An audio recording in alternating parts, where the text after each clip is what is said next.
So, I've decided that I'm going to give a full audiobook reading of one of my favorite stories and one of yours.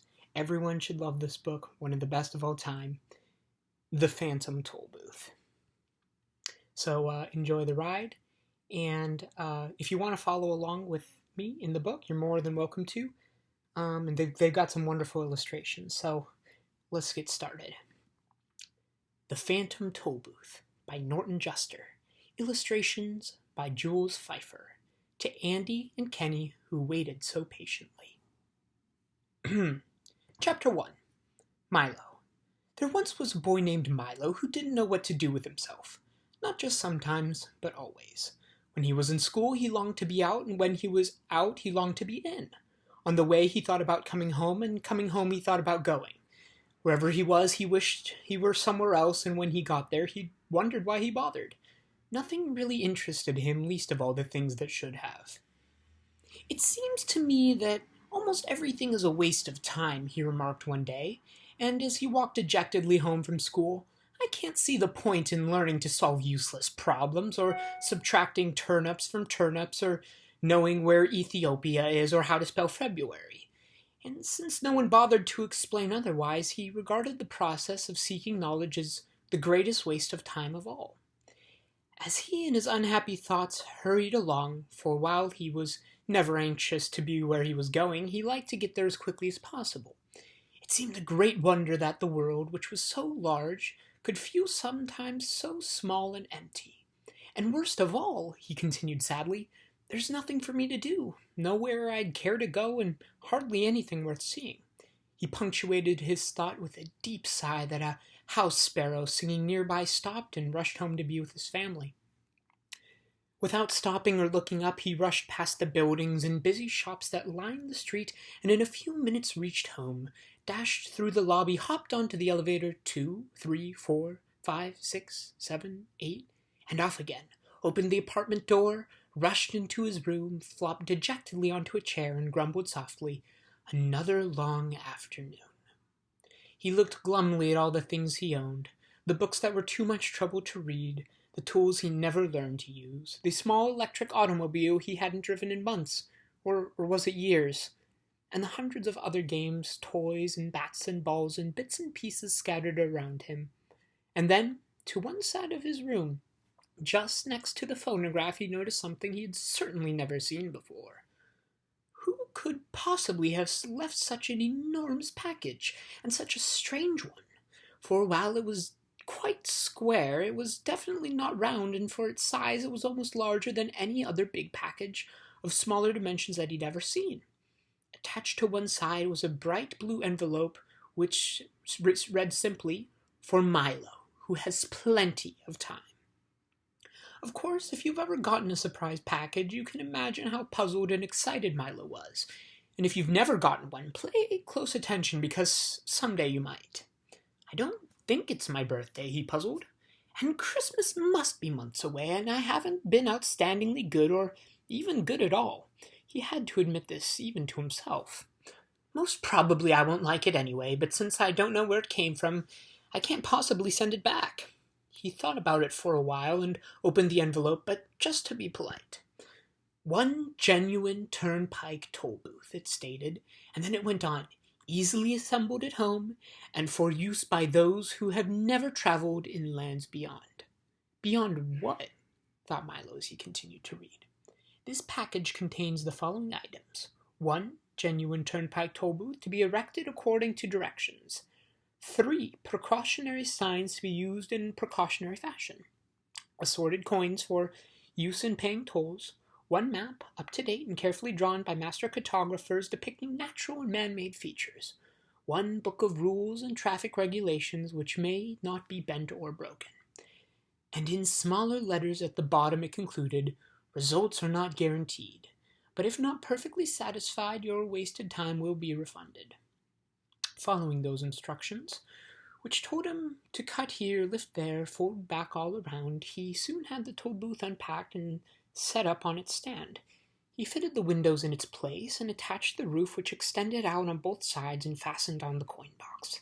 It was very much like the toll booths he'd seen many times on family trips, except of course it was much smaller and purple. What a strange present, he thought to himself. The least they could have done was to send a highway with it, for it's terribly impractical without one. But since at the time there was nothing else he wanted to play with, he set up the 3 signs. Slow down, approaching Tollbooth. Please have your fare ready. Have your destination in mind. And slowly unfolded the map. As the announcement stated, it was a beautiful map in many colors showing principal roads, rivers, seas, towns and cities, mountains and valleys, intersections and detours, and sites of outstanding interest, both beautiful and historic. The only trouble was that Milo had never heard of other places indicated, and even the names sounded most peculiar. I don't think there is really such a country, he concluded, after studying it carefully. Well, it doesn't matter anyway. And he closed his eyes, poked a finger at the map. Dictionopolis, read Milo slowly when he saw his finger had chosen. Oh, well, I might as well go there as anywhere. He walked across the room and dusted off the car carefully.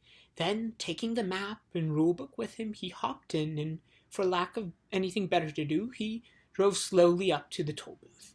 As he deposited his coin and rolled past, he remarked wistfully, I do hope this is an interesting game. Otherwise the afternoon will be so terribly dull. Chapter 2.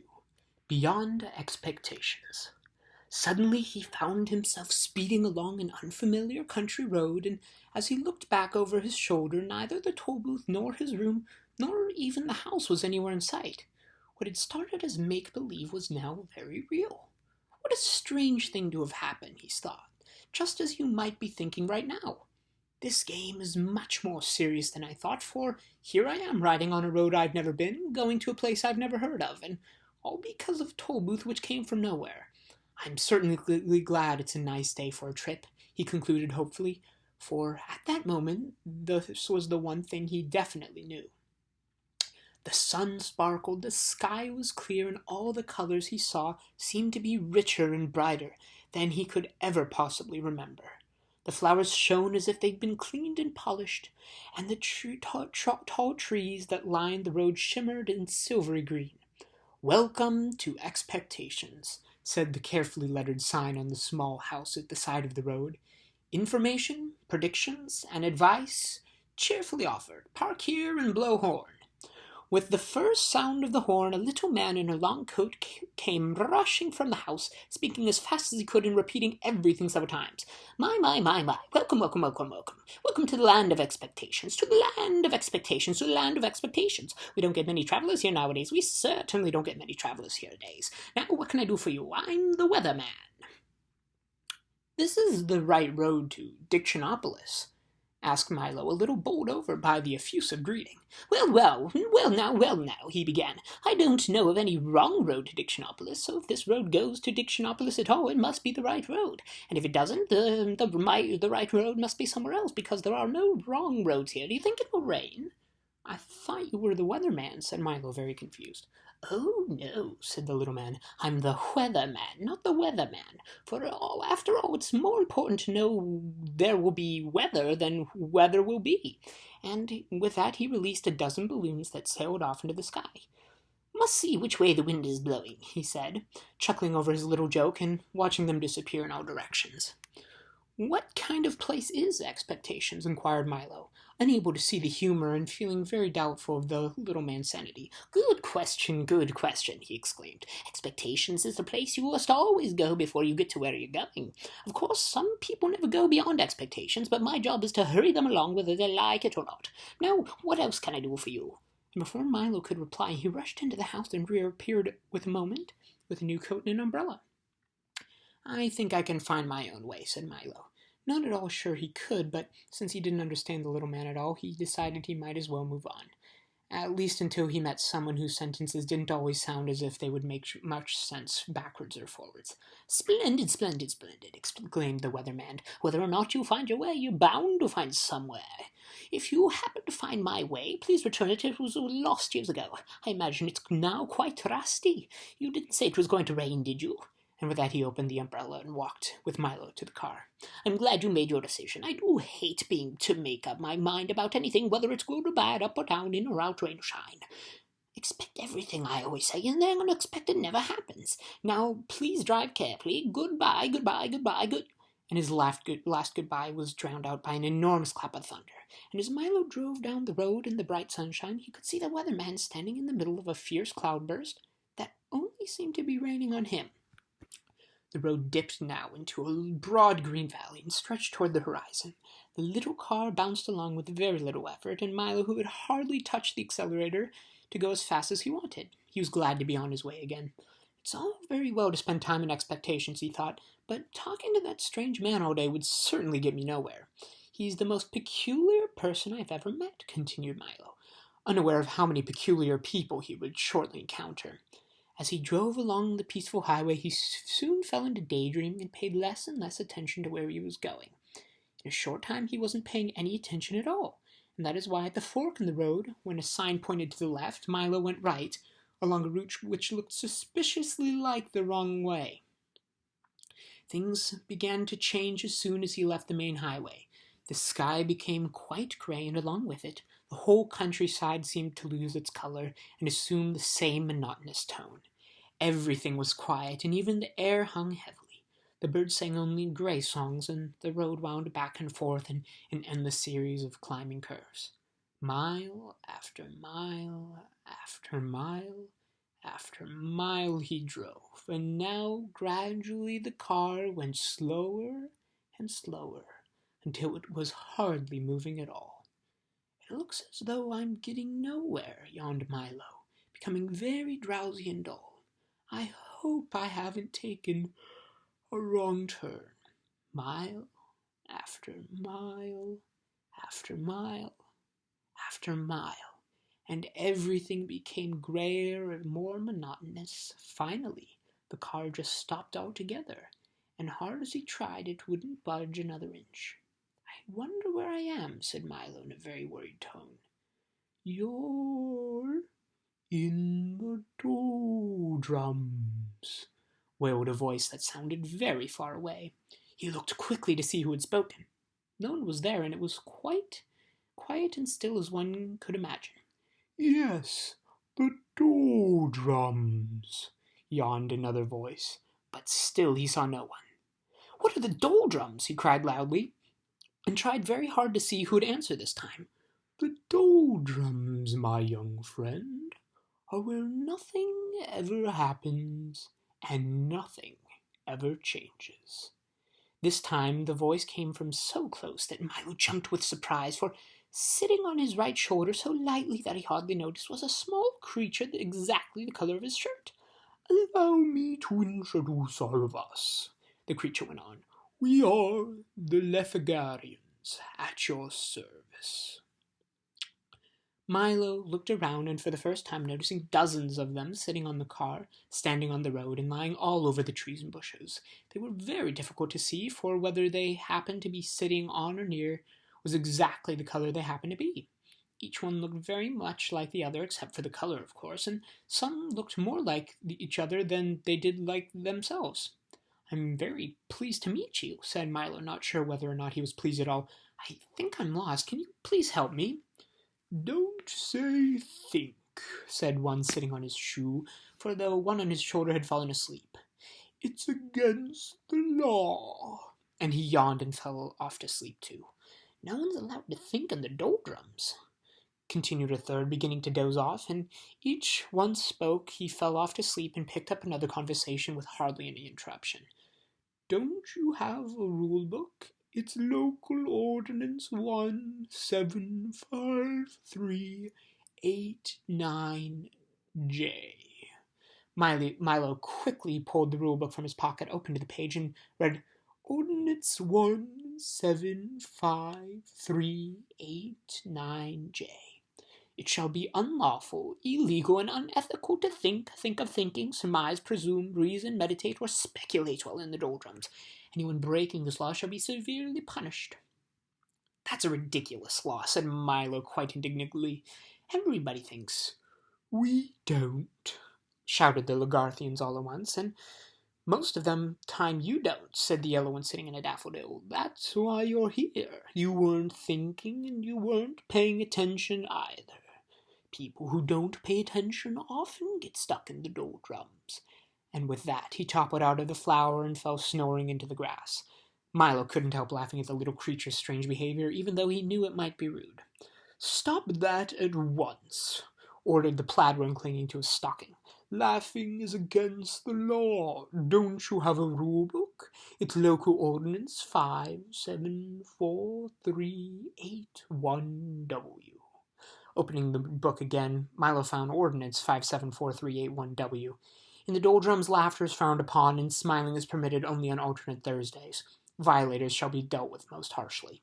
"Well, if you can't laugh or think, what can you do?" asked Milo. "As long as it's nothing, and everything as long as it isn't anything," explained another. "There's lots to do. We have a very busy schedule. At 8 o'clock we get up, and then we spend from 8 to 9 daydreaming. From 9 to 9:30 we take our early mid-morning nap. From 9:30 to 10:30 we dawdle and delay. From 10:30 to 11:30 we take our late early morning nap. From 11 to 12 we bide our time and then eat lunch. From 1 to 2 we linger and loiter. From 2 to 2:30 we take our early afternoon nap. From 2:30 to 3:30 we put off for tomorrow what we could have done today. From 3:30 to 4 we take our early late afternoon nap. From 4 to 5 we loaf and lounge until dinner. From 6 to 7 we dilly-dally. From 7 to 8 we take our early evening nap, and then for an hour before we go to bed at 9 we waste time. As you can see, that leaves almost no time for brooding, lagging, plodding, or procrastinating, and if we stopped to think or laugh, we'd never get anything done." "You mean you'd never get anything done," corrected Milo. "We don't want to get anything done," snapped another angrily. "We want to get nothing done, and we can do that without your help." "You see," continued another in a more conciliatory tone, "it's really quite strenuous doing nothing all day, so once a week we take a holiday and go nowhere, which was just where we were going when you came along. Would you care to join us?" "I might as well," thought Milo. "That's the way I seem to be going." "Tell me," he yawned and felt ready for a nap himself, "does everyone here do nothing?" "Everyone but the terrible watchdog," said the two of them, shuddering in chorus. "He's always sniffing around to see that nobody wastes time. A most unpleasant character."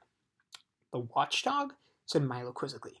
"The watchdog!" shouted another, and fainting from fright, for racing down in the road, barking furiously and kicking up a great cloud of dust, was a very large dog for whom they had been speaking. "Run! Wake up! Run! Here he comes, the watchdog!" Great shouts filled the air as the Lethagarians scattered in all directions and soon disappeared. "Ruff!" exclaimed the watchdog as he dashed up to the car, loudly and puffing and panting. Milo's eyes opened wide, and for there in front of them was a large dog with a perfectly normal head, 4 feet and a tail, and a body of a loud ticking alarm clock.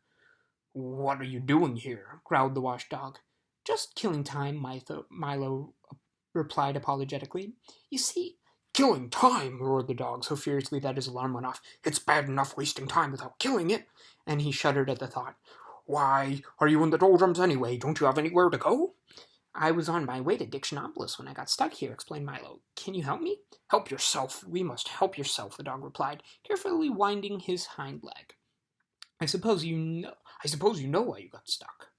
"I guess I wasn't thinking," said Milo. "Precisely," shouted the dog, and his alarm went off again. "Now you know what you must do." "I'm afraid I don't," admitted Milo, feeling quite stupid. "Well," the dog continued impatiently, "since you got here by not thinking, it seems reasonable to expect that in order to get out you must start thinking." And with that he hopped into the car. "Do you mind if I get in? I love automobile rides." Milo began to think as hard as he could, which was difficult, for he wasn't very used to it. He thought of birds that swim and fish that fly. He thought of yesterday's lunch and tomorrow's dinner. He thought of words that begin with J and numbers that end in 3, and he thought. The wheels began to turn. We're moving, he cried happily. "Keep thinking," scolded the dog. The little car started to go faster and faster. Milo's brain whirred with activity, and down the road they went. In a moment they were out of the doldrums and back on the main highway. All of the colors had returned to their original brightness, and as they raced along, Milo continued to think all sorts of things, of the many detours and wrong turns that were so easy to take, how fine it was to be moving along, and most of all, how much he could accomplish just with a little thought. And the dog, in his nose in the wind, just sat back, watchfully ticking. Welcome to Dictionopolis, Chapter 3. "You must excuse my gruff content," the watchdog said, after they'd been driving for some time. "But you see, it's traditional for watchdogs to be ferocious."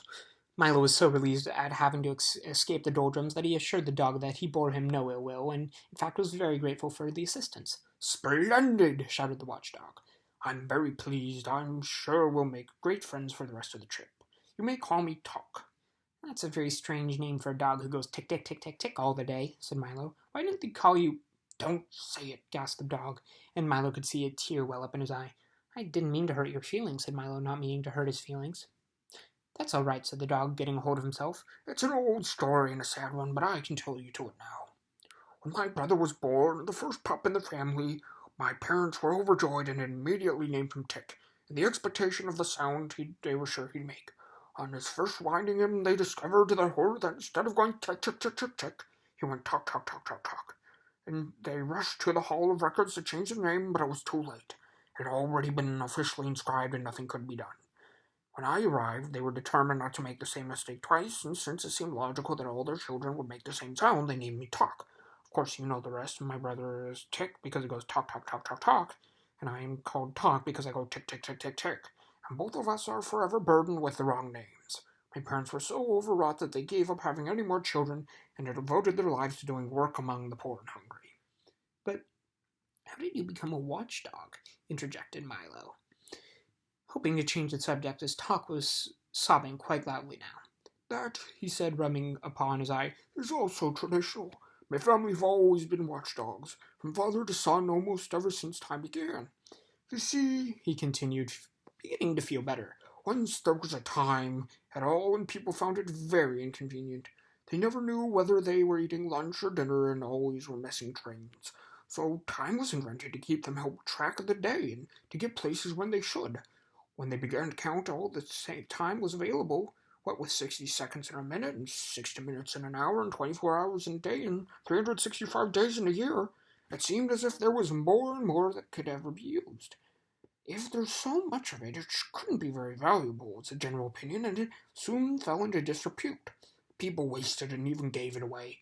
They were given the job of seeing that no one wasted time again," he said, sitting proudly. "It's hard work, but noble calling, for you see," and he was now standing on the seat, one foot on the windshield, shouting with his arms outstretched, "it's our most valuable possession, more precious than diamonds. It marches on, and it tied wait for no man," and at that point the speech in the car hit a bump in the road, and the watchdog collapsed in a heap in the front seat, and his alarm again ringing furiously. "Are you all right?" shouted Milo. "Ugh," grunted the dog. "Sorry to get carried away, but I think you get the point." As they drove along, Talk continued to explain the importance of time, quoting the old philosophers and poets, and illustrating each point with gestures that brought him perilously close to tumbling headlong from the speeding automobile. Before long they saw the distance and towers and flags of Dictionopolis sparkling in the sunshine. In a few moments they reached the great wall and stood at the gateway to the city. "Ahem!" roared the gateman, clearing his throat and snapping smartly to attention. "This is Dictionopolis, a happy kingdom advantageously located in the foothills of confusion and caressed by the gentle breezes of the Sea of Knowledge. Today, by royal proclamation, is market day. Have you come to buy or to sell?"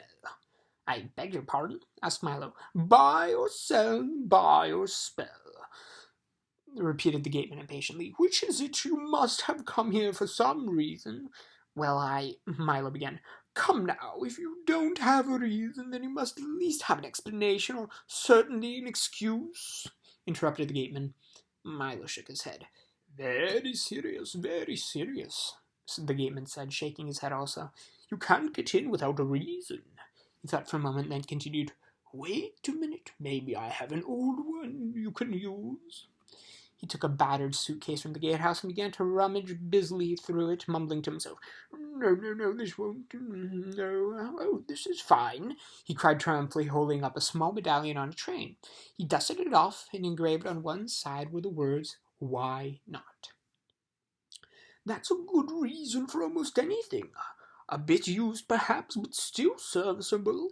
And with that he placed it around Milo's neck, pushing back the heavy iron gate, bowed low, and motioned them into the city.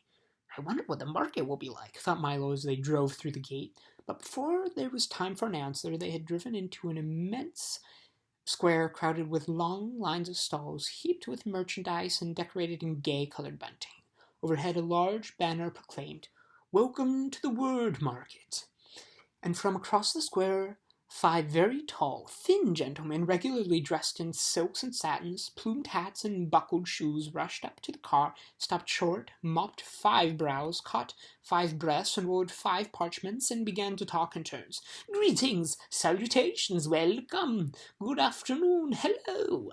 Milo nodded his head, and they went on, reading from their scrolls. "By order of Azaz the Unabridged, King of Dictionopolis, Monarch of Letters, Emperor of Phrases, Sentences, and Miscellaneous Figures of Speech, we offer you all the hospitality of our kingdom, country, nation, state, commonwealth, realm, empire, palatinate, principality." "Do all these words mean the same thing?" asked Milo. "Of course, certainly, precisely, exactly, yes," they replied in order. "Well then," said Milo, not understanding why each one said the same thing in a slightly different way, "wouldn't it be simpler just to use one? It would certainly make more sense."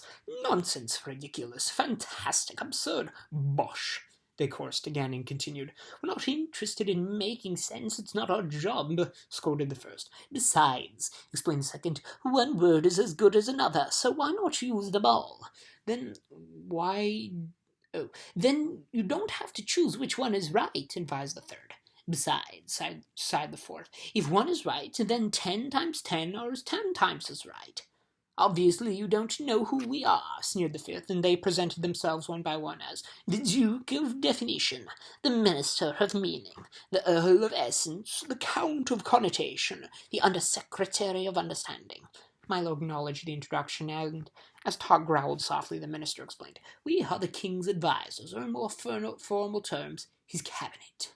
"Cabinet," recited the Duke, "a small private room or closet, cased with drawers, etc., for keeping valuables or displaying curiosities. 2.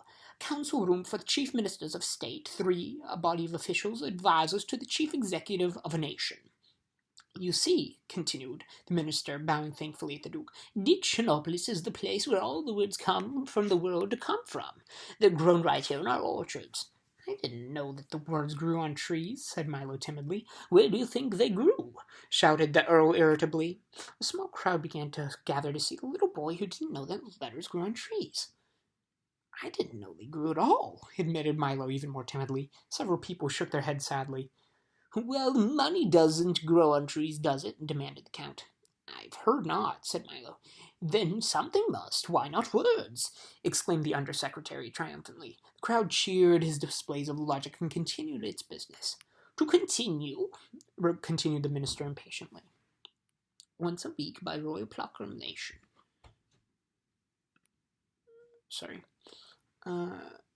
Once a week by royal proclamation, the word market is held here in the great square, and people come from everywhere to buy words they need or trade in the words they haven't used. Our job, said the Count, is to see that all words are sold are proper ones, for it wouldn't be due to sell anyone a word that had no meaning or didn't exist at all. For instance, if you bought a word like Gitzbick, where would you use it? It would be difficult, thought Milo, but there were many words which he knew were difficult, and he hardly used any of them. "But we never choose which ones to use," explained the Earl, as they walked towards the market stalls. "For as long as they mean what they mean to mean, we don't care if it makes sense or nonsense." "Innocence or magnificence," added the Count.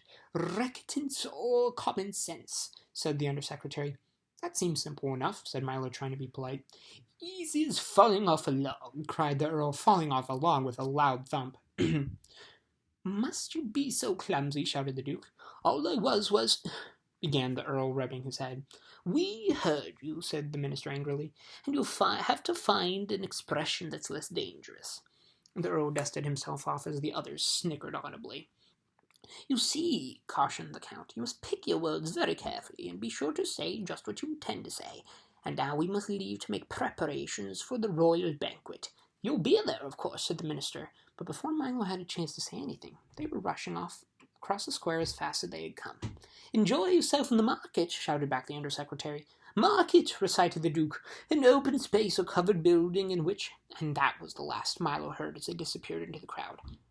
"I never knew words could be so confusing," Milo said to Talk as he bent down to scratch the dog's ear. "Only when you use a lot to say a little."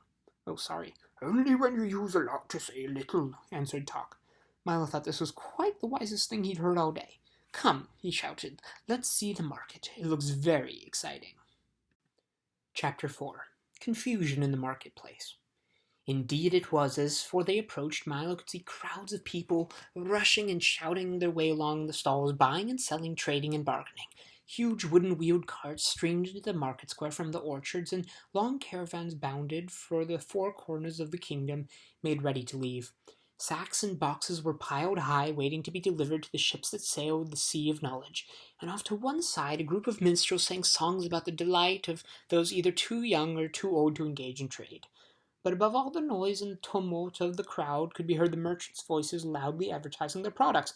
"Get your freshly picked ifs and pots. Hey-ya, hey-ya, hey-ya. Nice ripe wares and wens. Juicy, tempting words for sale." So many words and so many people. There were from every place imaginable, and some places even beyond that, and they were all busy sorting and choosing and stuffing things into cases. As soon as one was filled, another was begun. There seemed to be no end to the bustle and activity. Milo and Talk wandered up and down the aisles, looking at the wonderful assortment of words for sale. There were short ones and easy ones for everyday use, and long ones and very important ones for special occasions, and even some marvelously fancy ones packed in individual gift boxes for use in royal decrees and pronouncements. Step right up, fancy best quality wares you can get right here," announced one man in a booming voice. "Step right up. What can I do for you, little boy? How about a nice bag full of pronouns? Perhaps you'd like a special assortment of names." Mel had never thought about words before, but these looked so good that he'd like to have some. "Look, Talk," he cried, "aren't they wonderful?" "They're fine, if you have something to say," replied Talk in a tired voice, for he was much more interested in finding a bone than shopping for new words. "Maybe if I buy some, I can learn how to use them," said Milo eagerly as he began to pick through the words in the stalls. Finally, he chose three which looked particularly good to him: quagmire, flabbergast, and upholstery. He had no idea what they meant, but they were very grand and elegant. "How much are these?" he inquired, and when the man whispered the answer, he quickly put them back on the shelf and started to walk on. "Why not take a few pounds of happies?" advised the salesman. "They're much more practical and very useful for happy birthday, happy new year, happy days, and happy-go-lucky." "I'd like to very much," began Milo, "but—" "Or perhaps you'd be interested in a package of goods, always handy for good morning, good afternoon, good evening, and goodbye," he suggested. Milo did want to buy something, but the only money he had was the coin he needed to get back through the toll booth, and Talk, of course, had nothing but the time. "No, thank you," replied Milo. "We're just looking," and they continued on through the market. As they turned down the last aisle of stalls, Milo noticed a wagon that seemed different from the rest. On its side was a small, neatly lettered sign that said, "Do it yourself," and inside there were 26 bins filled with the letters from the alphabet A to Z. These are for people who like to make their own words," the man said in charge of him informed. "You can pick any assortment you'd like, or buy a special box complete with letters, punctuations, and book of instructions. Here, take an A. They're very good." Mallow nibbled carefully at the letter and discovered it was quite sweet and delicious, just like the way you'd expect an A to taste. "I knew you'd like it," laughed the man, popping 2 G's and an R into his mouth and letting the juice drip down his chin. "A's are one of the most popular letters. All of them aren't that good," he confided with a low voice. "Take the Z, for instance, very dry and sawdusty. And the X, why, it tastes like a trunk full of stale air. That's why people hardly ever use them. But most of the others are quite tasty. Have some more." He gave Milo an I, which was icy and refreshing, and Talk a crisp, crunchy C. Most people are just too lazy to make their own words, he continued, but it's much more fun. Is it difficult? I'm not much good at making words, admitted Milo, spitting the pits from a pea. Perhaps I can be of some assistance, ASSISTANCE, buzzed an unfamiliar voice, and when Milo looked up, he saw an enormous bee at least twice his size sitting on top of a wagon. I am the spelling bee, announced the spelling bee. Don't be alarmed, ALARMED. Talk ducked under the wagon, and Milo, who's not overly fond of normal-sized bees, began to back away slowly. I can spell anything, ANYTHING, he boasted, testing his wings. Try me. Can you spell goodbye? Suggested Milo as he continued to back away. The bee gently lifted himself into the air and circled lazily over Milo's head. Perhaps PERHAPS, you are under the misapprehension, MISAPPREHENSION, that I'm dangerous, he said, and turning in a smart loop to the left. Let me assure ASSURE that my intentions are very peaceful. PEACEFUL, and with that he settled back on top of the wagon and fanned himself with one wing. Now, he panted, think of the most difficult word you can and I'll spell it. Hurry up, and he jumped up and down impatiently. He looks friendly enough, thought Milo, just not sure of how friendly a friendly bumblebee should be, and he tried to think of a very difficult word. Spell vegetable, he suggested, for it was one that always troubled him in school. That is a difficult one, said the bee, winking at the letterman. Let me see now. He frowned and wiped his brow and paced slowly back and forth on top of the wagon. How much time do I get? Just 10 seconds, cried Milo excitedly. Count them off, Talk. Oh dear, the bee repeated, continuing to pace nervously. Then, just as the time ran out, he spelled as fast as he could. VEGETABLE. Correct, shouted the letterman, and everyone cheered. Can you spell everything? Asked Milo admiringly. Just about, replied the bee with a hint of pride in his voice. You see, years ago I was just an ordinary bee, minding my own business, smelling flowers all day and occasionally picking up part-time work in people's bonnets. Then one day I realized I'd never amount to anything without an education, and being naturally adept to spelling, I decided that Boulderdash, shouted a booming voice, and from the wagon stepped a large beetle-like insect, dressed in a lavish coat, striped pants, checked vest, and spats in a derby hat. Let me repeat, Boulderdash, he shouted again, swinging his cane and clicking his heels in midair. Come down now, don't be ill-mannered. Isn't somebody going to introduce me to the boy? This, said the bee with complete disdain, is the humbug, a very dislikable fellow. Nonsense, everybody loves a humbug, shouted the humbug, as I was saying to the king the other day. You've never met the king, accused the bee angrily. Then turning to Milo, he said, Don't you believe the thing this old fraud says? Bosh, cried the humbug. We're an old and noble family, honourable to the core, insurrections humbugium, if I may use the Latin. Why, we fought in the Crusades with Richard the Lionheart, crossed the Atlantic with Columbus, blazed trails with the pioneers, and today many members of the family hold prominent government positions all throughout the world. History is full of humbugs. A very pretty speech, SPEECH, sneered the bee. Now, why don't you go away? I was just advising the lad on the importance of proper spelling. Bah, cried the bug, and pulling his arm around Milo said, as soon as you learn to spell one word, they ask you to spell another. You can never catch up, so why bother? Take my advice, me boy, and forget about it, as me great-great-great-grandfather George Washington Humbug used to say.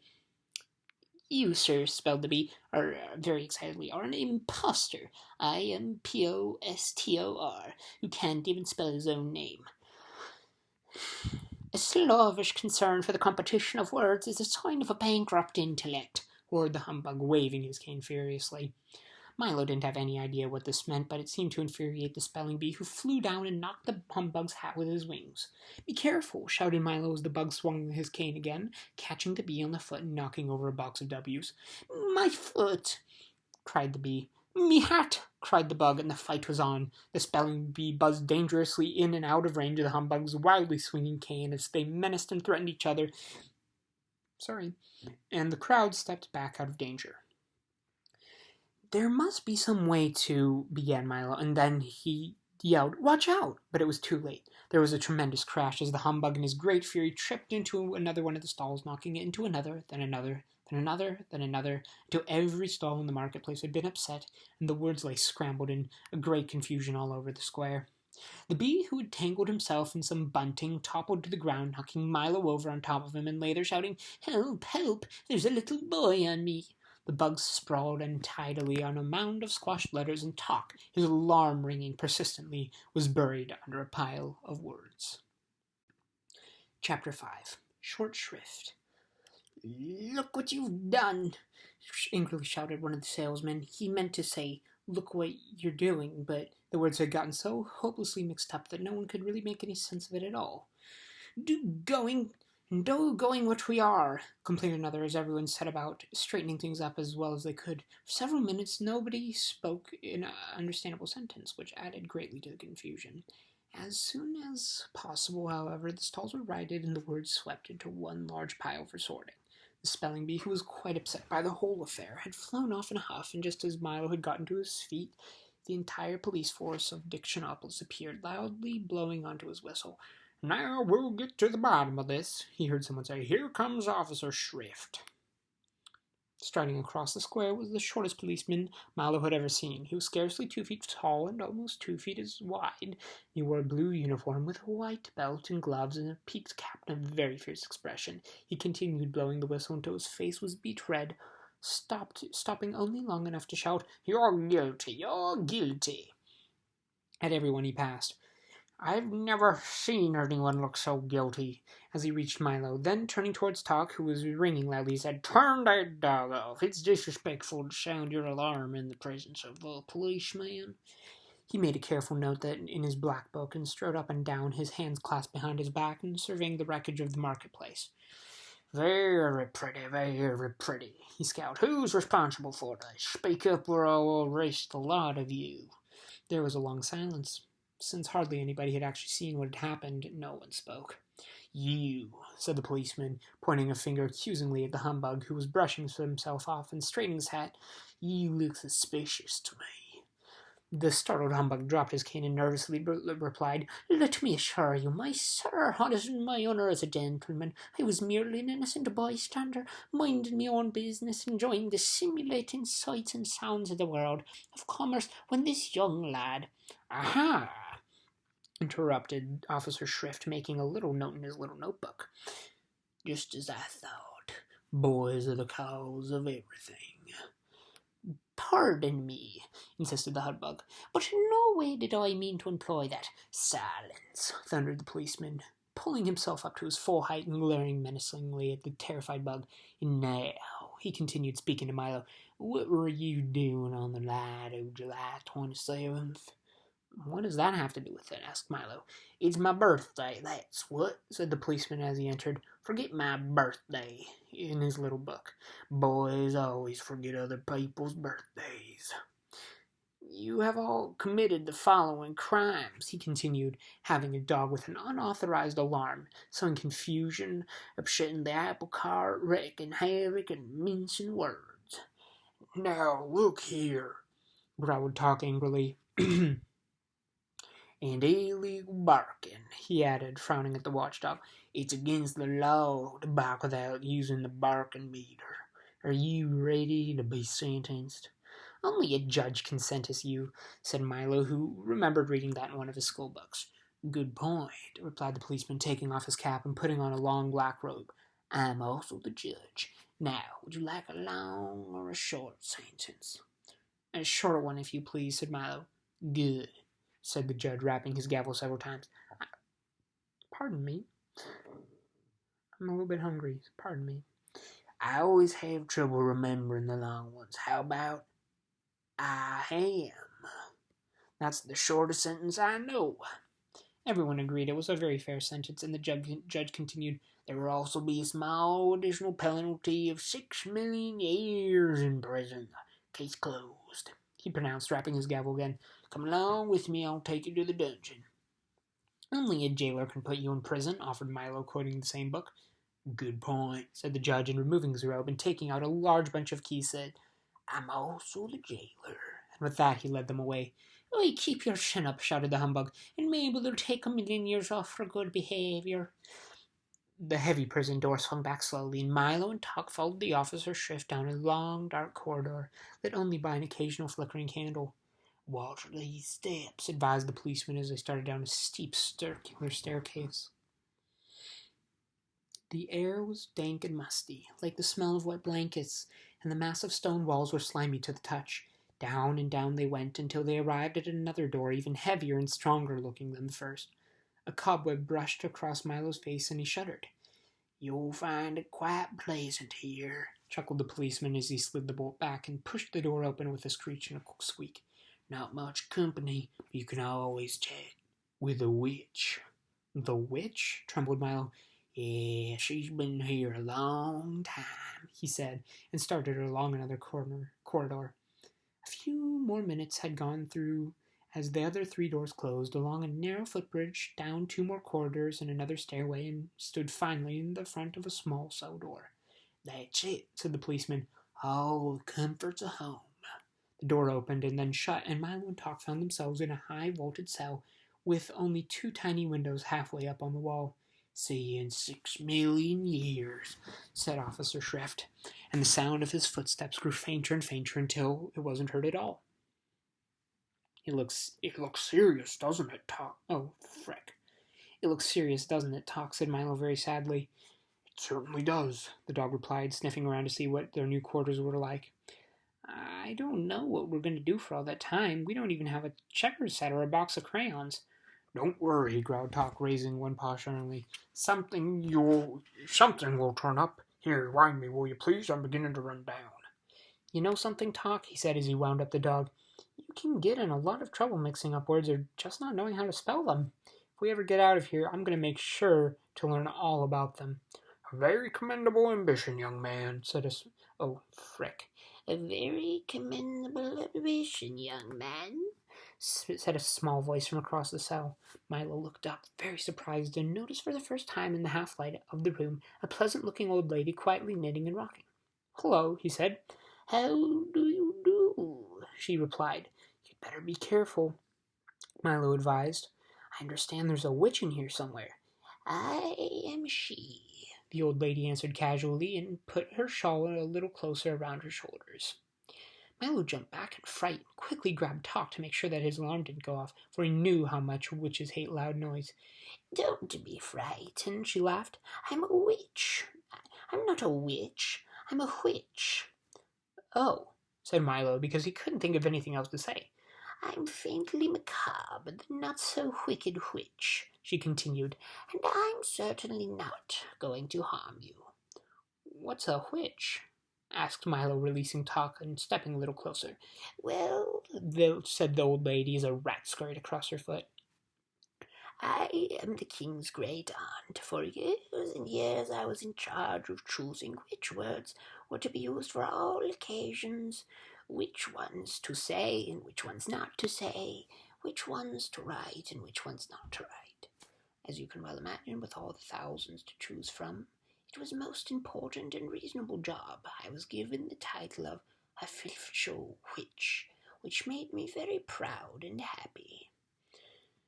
At first I did my best to make sure that only the most proper and fitting words were used.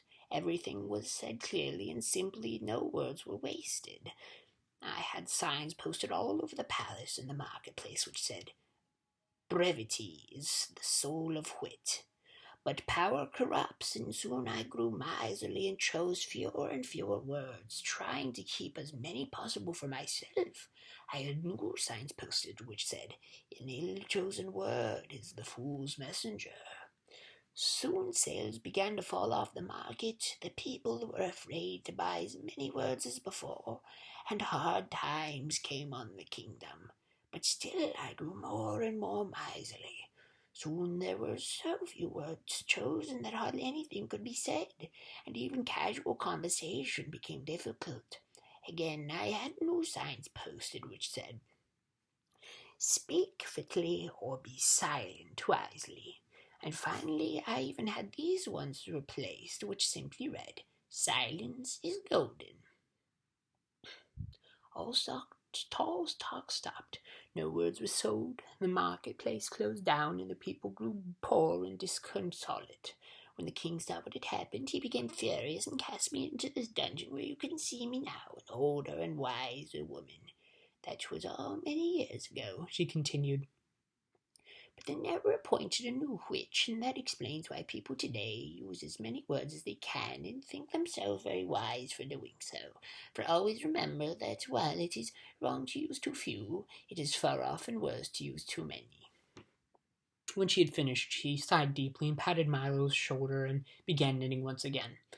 "And you've been down here ever since then?" asked Milo sympathetically. "Yes," she said sadly. "Most people have forgotten me entirely, or remember me wrongly as a witch and not a witch. But it matters not, she went on unhappily, for they are equally frightened of both." "I don't think you're frightening," said Milo, and Talk wagged his tail in agreement. "I thank you very much," said Faintly Macabre. "You may call me Aunt Faintly. Here, have a punctuation mark." And she held out a box of sugar-coated quotation marks, periods, commas, and exclamation points. "That's all I get to eat now." "Well, when I get out of here, I'm going to help you," Milo declared forcefully. "That's very nice of you," she replied, "but the only thing that can help me is the return of rhyme and reason." "The return of what?" "Rhyme and reason," she replied, "but that's another long story, and you may now want to hear it." We would very much," barked Talk. "We really would," agreed Milo, and as the witch rocked slowly back and forth, she told them this story. Chapter 6. Faintly Macabre's Story. Once upon a time, this land was a barren and frightening wilderness, whose high rocky mountains sheltered the evil winds and whose barren valleys offered hospitality to no man. Few things grew, and those that did were bent and twisted, and their fruit was bitter as wormwood. What wasn't waste was desert, and what wasn't desert was rock, and the demons of darkness made their home in the hills. Evil creatures roamed at will through the countryside and down to the sea. It was known as the Land of Null. Then, one day, a small ship appeared on the Sea of Knowledge. It carried a young prince seeking the future. In the name of goodness and truth, he laid claim to all the country and set out to explore his new domain. The demons, monsters, and giants were furious at his presumption and banded together to drive him out. The earth shook with their battle, and when they had finished, all that remained of the prince was a small piece of land at the edge of the sea. "I'll build my city here," he declared, and that is what he did. Before long, more ships became bearing settlers for the new land and sea, and the city grew, pushed its boundaries further and further out. Each day it was attacked anew, but nothing could destroy the prince's new city, and grow it did. Soon it was no longer just a city, it was a kingdom. It was called the Kingdom of Wisdom. But outside the walls all was not safe, and the new king vowed to conquer the land that was rightfully his.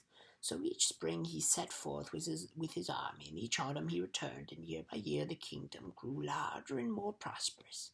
He took himself a wife, and before long had 2 fine young sons, whom he taught everything he knew, so that one day they might rule wisely. When the boys grew to young manhood, the king called them and said, "I am becoming an old man, and can no longer go forth to battle. You must take my place and found new cities in the wilderness, for the kingdom of wisdom must grow." And so they did. One went south to the foothills of confusion and built Dictionopolis, the city of words, and one went north to the mountains of ignorance and built Digitopolis, the city of numbers. Both cities flourished mightily, and the demons were driven back still further. Soon other cities and towns were founded in the new lands. At last only the farthest reaches of the wilderness remained to these terrible creatures, and there they waited, ready to strike down all who ventured near or relaxed their guard. The 2 brothers were glad, however, to go their separate ways, for they were by nature very suspicious and jealous. Each one tried to outdo the other, and they worked so hard and diligently that before long the cities rivaled even wisdom in size and grandeur. "Words are more important than wisdom," said one privately. Numbers are more important than wisdom, thought the other to himself, and they grew to dislike each other more and more. The old king, however, who knew nothing of his son's animosity, was very happy in the twilight of his reign, and spent his days quietly walking and contemplating in the royal gardens. His only regret was that he never had a daughter, for he loved little girls as much as he loved little boys. One day, as he was strolling peacefully about the grounds, he discovered two tiny babies that had been abandoned in a basket under the grape arbor. They were beautiful golden-haired girls. The king was overjoyed. "They have been sent to the crown for my old age," he cried, and called the queen, his ministers, the palace staff, and indeed the entire population to see them. "We'll call this one Rhyme and this one Reason," he said. And so they became the Princess of Sweet Rhyme and the Princess of Pure Reason, and were brought up in the palace. When the old king finally died, the kingdom was divided between his two sons, with the provision that they would be equally responsible for the welfare of the young princesses. One son went south and became Azaz, the unabridged king of Dictionopolis. The other went north and became the mathematician ruler of Digitopolis. And true to their words, they both provided well for the little girls, who continued to live in wisdom. Everyone loved the princesses because of their great beauty, their gentle ways, and their abilities to settle all controversies fairly and reasonably. People with problems or grievances or arguments came from all over the land to seek advice, and even the two brothers, by whom this time were fighting constantly, often called upon them to decide matters of state. It was said that by everyone that rhyme and reason are the answer to all problems.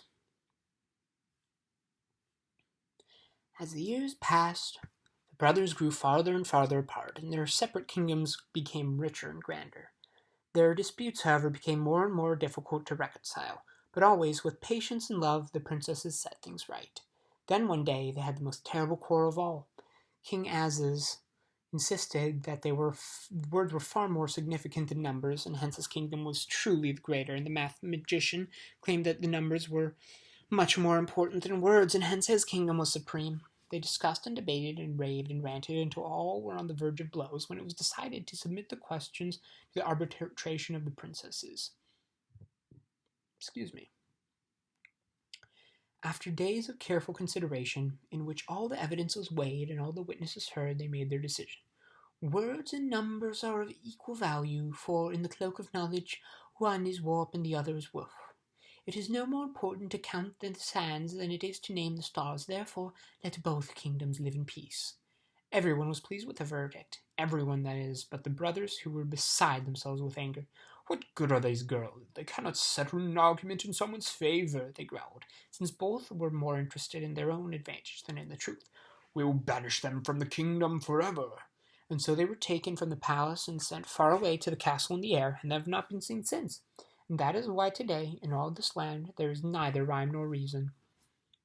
"And what happened to the two rulers?" asked Milo. "Banishing the princesses was the last thing they ever agreed upon, and soon they fell into warring with each other. Despite this, their own kingdoms have continued to prosper, but the old city of wisdom has fallen into great disrepair, and there's no one to set things right. So you see, until the princesses return, I shall have to stay here." "Maybe we can rescue them," said Milo, as he saw how sad the witch looked. "That would be difficult," she replied. "The castle in the air is far from here, and the stairway which leads to it are guarded by fierce and black-hearted demons." Tot growled ominously, for he hated even the thought of demons. "I'm afraid there's not much a little boy and a dog can do," she said. "But never you mind, it's not so bad. I've grown quite used to it here. But you must be going, or else you'll waste the whole day." "Oh, we're here for 6,000,000 years, sighed Milo, and I don't see any way to escape." "Nonsense," scolded the wish.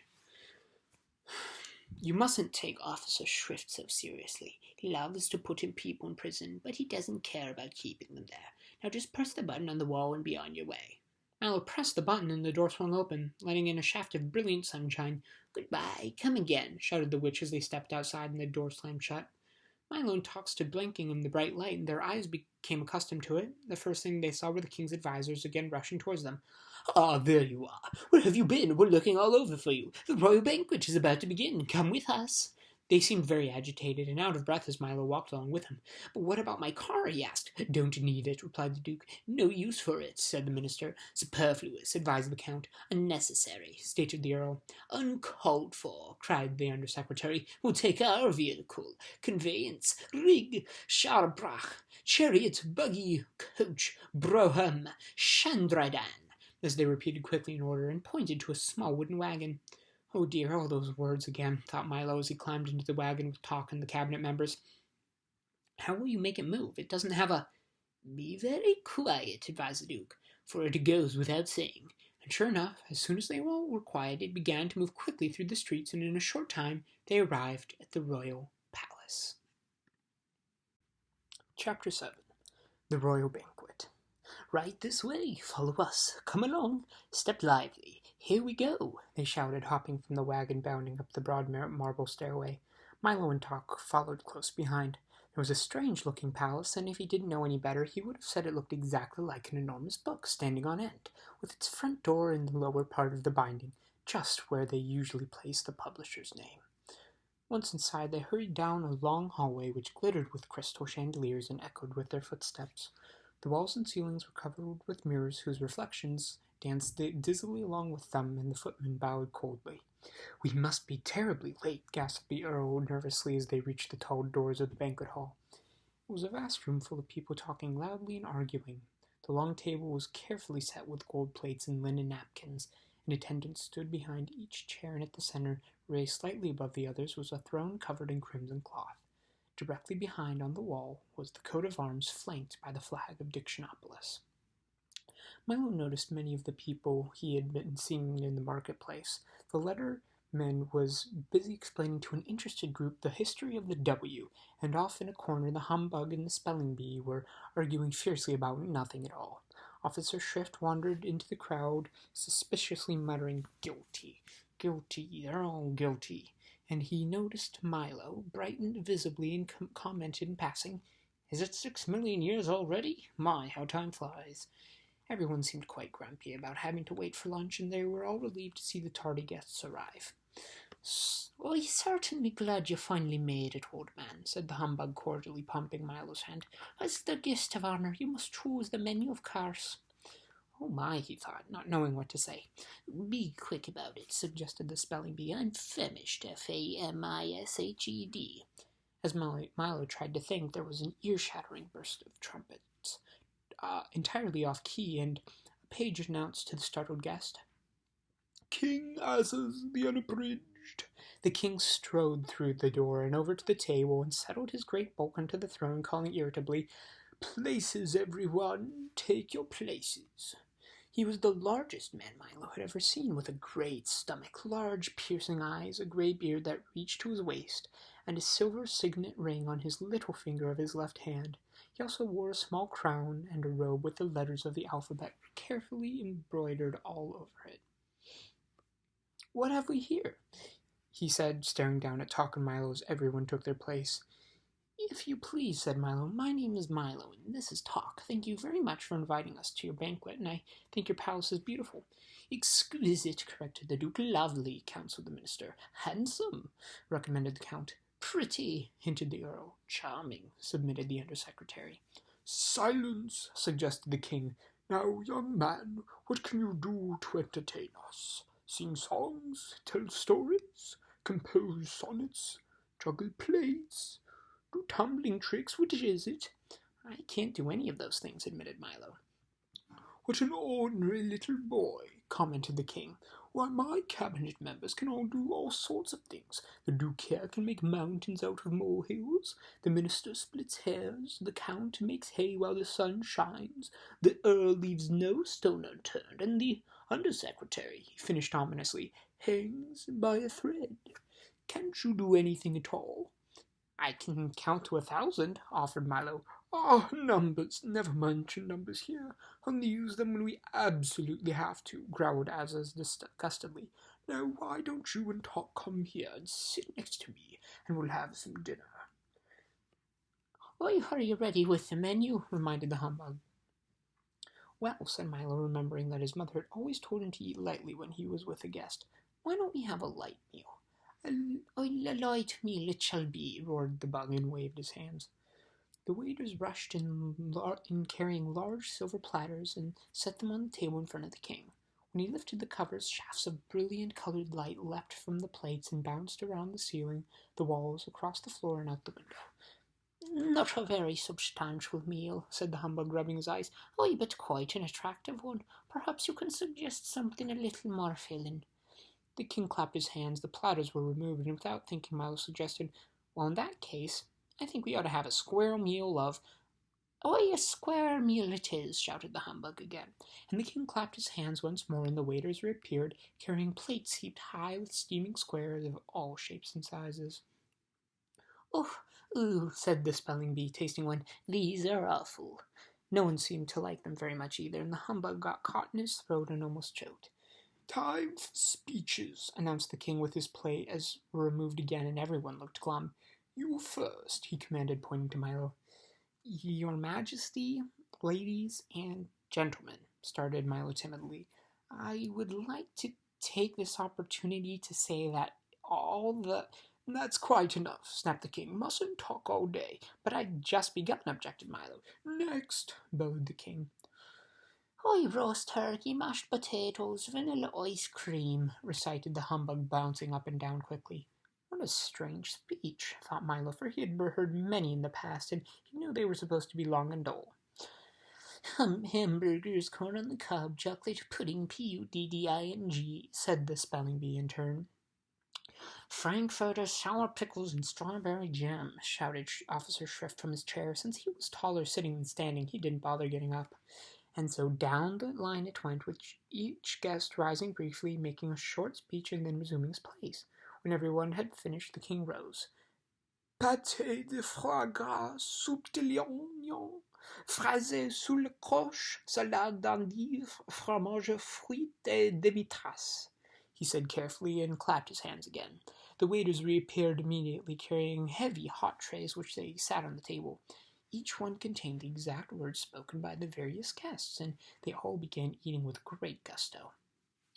"Dig in," said the king, poking Milo with his elbow, and looking disapprovingly at his plate. "I can't say that I think much of your choice." "I didn't know I was going to have to eat my words," objected Milo. Of course, everyone here does," the king grunted. "You should have made a tastier speech." Milo looked down at everyone busily stuffing himself, and then went back to his own appetizing plate. It didn't look worth eating, and it was also very hungry. Here, try some somersault," suggested the duke. "It improves the flavour." "Have a rigmarole," offered the count, passing the bread basket. "Or a ragamuffin," seconded the minister. "Perhaps you'd care for a synonym bun," suggested the duke. "Why not wait for your just desserts?" mumbled the earl indistinctly, his mouth full of food. "How many times must I tell you not to bite off more than you can chew?" snapped the undersecretary, patting the distressed earl on the back. "In one ear and out the other," scolded the duke, attempting to stuff one of his words through the earl's head. "If it isn't one thing, it's another," chided the minister. "Out of the frying pan into the fire," countered the count, burning himself badly. "Well, if you don't have to bite my head off," screamed the terrified earl, and flew at the others in rage. The 5 of them scuffled wildly under the table. "Stop that at once," thundered Azaz, "or I'll banish the lot of you." "Sorry, excuse me, forgive us, pardon, regrets." They apologized in turn and sat down glaring at each other. The rest of the meal was finished in silence until the king, wiping the gravy from his vest, called for dessert. Milo, who had not eaten anything, looked up eagerly. "We're having a special treat today," said the king, as the delicious smells of homemade pastry filled the banquet hall. "By royal command, the pastry chefs have worked all night in the half-bakery to make sure that—" "The half-bakery?" questioned Milo. "Of course, the half-bakery," snapped the king. "Where do you think half-baked ideas come from? Now, please don't interrupt. By royal command, the pastry chefs have worked all night to—" "What's a half-baked idea?" asked Milo again. "Will you be quiet?" growled Azaz angrily. But before he could begin again, 3 large serving carts were wheeled into the hall, and everyone jumped up to help themselves. "Oh, they're very tasty," explained the humbug, "but they don't agree with you. Here, that's very good." He handed it to Milo and threw the icing in the nuts. Milo saw that it said, "The earth is flat." "Oh, people swallowed that one for years," commented the spelling bee, "but it's not very popular these days. DAYS. He picked up a long one that stated, "The moon is made of green cheese," and hungrily bit off the part that said cheese. "Now there's a half-baked idea," he said, smiling. Milo looked at the great assortment of cakes which were being eaten almost as quickly as everyone could read them. The Count was munching contentedly on "It never rains but it pours," and the King was busy slicing one that stated, "Night air is bad air." I wouldn't eat too many of those if I were you, advised Hawk. They may look good, but you can get terribly sick of them. "Don't worry," Milo replied. "I'll just wrap one up for later." And he folded his napkins around. Everything happens for the best. Chapter 8. The Humbug Volunteers. I couldn't eat another thing," puffed the Duke, clutching his stomach. "Oh my, oh dear," agreed the minister, breathing with great difficulty. Mumbled the Earl, desperately trying to swallow another mouthful. "Thoroughly stuffed," sighed the Count, loosening his bout. "Full up," grunted the Undersecretary, reaching for the last cake. As everyone finished, the only sound to be heard was the creaking of chairs, the pushing of plates, the licking of spoons, and, of course, a few words from the humbug. "I A delightful repast, delicately prepared and excellently served," he announced to no one in particular. "A feast of rare bouquet. My compliments to the chef by all means. My compliments to the chef." Then, with a most distressed look on his face, he turned to Milo and gasped, "Would you kindly fetch me a glass of water? I seem to have a touch of indigestion." "Perhaps you've eaten too much too quickly," Milo remarked sympathetically. "Too much too quickly, too much too quickly," wheezed the uncomfortable bug between gulps. "To be sure, too much too quickly. I most certainly should have eaten too little too slowly, or too much too slowly, or too little too quickly, or eaten all day to eat nothing, or eaten everything in no time at all, or the occasion eaten something any time, or perhaps I should have—" And he toppled back exhausted onto his chair and continued to mumble indistinctly. "Attention, let me have your attention," insisted the King, leaping to his feet and pounding the table. The command was entirely unnecessary, for the moment he had begun to speak everyone but Milo talk, and the distraught bug rushed to the hall, down the stairs, and out of the palace.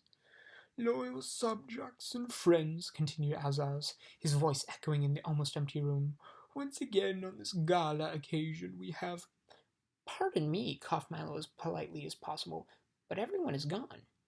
"I was hoping no one would notice," said the King sadly. "It happens every time." "Oh, they've gone to dinner," announced the humbug weakly, "and just as soon as I catch my breath I shall join them." "That's ridiculous. How can they eat dinner right after a banquet?" "Scandalous!" shouted the King. "Who put a stop to it at once? From now on, by royal command, everyone must eat dinner before the banquet." "But that's just as bad," protested Milo. "You mean just as good," corrected the bug. "Things which are equally bad are also equally good. Try and look at the bright side of things." "I don't know which side of anything to look at," protested Milo. "Everything is so confusing, and your words only make things worse." "How true," said the unhappy King, resting his regal chin on his royal fist as he thought fondly of old days. "There must be something we can do." "Oh, you could pass a law," the humbug suggested brightly. "We have almost as many laws as words," grumbled the King. "Or offer a reward," offered the bug again. The King shook his head and looked sadder and sadder. "Send for help, drive a bargain, pull the switch, file a brief, lower the boom, tow a line, raise a bridge." "Bar the door!" shouted the bug, jumping up and down and waving his arms. Then he promptly sat down, and the King glanced furiously in his direction. "Perhaps you might allow rhyme and reason to return," said Milo softly, for he had been waiting for just such an opportunity to suggest it. "How nice that would be," said Azaz, straightening up and adjusting his crown. "Even if they were a bother at times, things always went so well when they were here." He spoke as he leaned back onto his throne, clasped his hands behind his head, and stared thoughtfully at the ceiling. "But I'm afraid it can't be done." "Why, certainly not. It can't be done," repeated the humbug. "Why not?" asked Milo. "Why not, indeed?" exclaimed the bug, who seemed equally at home on either side of the argument. Much too difficult," replied the King. "Of course," emphasized the bug. "Much too difficult." "But you really You could if you wanted to, insisted Milo. By all means, if you really wanted to, you could, the humbug agreed. How? Asked Azaz, glaring at the bug. How? Inquired Milo, looking the same way. A simple task, began the humbug, suddenly wishing he were somewhere else, for a brave lad with a stout heart, a steadfast dog, and a serviceable small automobile. Go on, commanded the king. Yes, please, seconded Milo. All that he would have to do, continued the worried bug, is travel through the miles of harrowing and hazardous countryside, into unknown valleys and uncharted forests, past yawning chasms and trackless ways, until he reached Digitopolis, if of course he ever reached there. Then he would have to persuade the mathematician to agree to release the little princesses, and of course he'd never agree to anything that you agreed with, and anyway, if you did, you certainly wouldn't agree with it.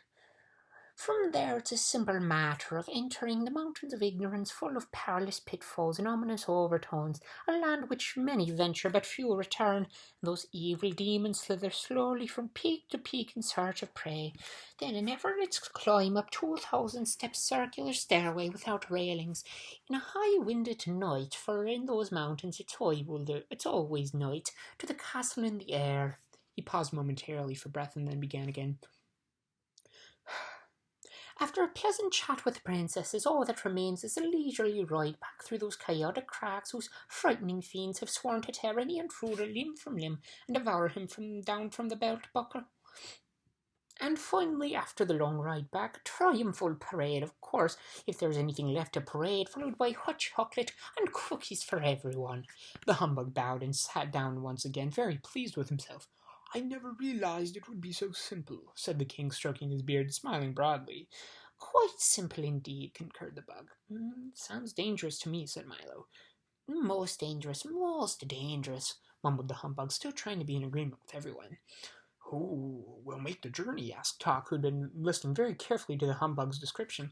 A very good question, replied the king, but there's one far more serious problem.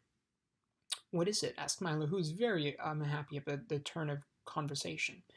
I'm afraid I can tell you that only when you return, cried the king, clapping his hands 3 times.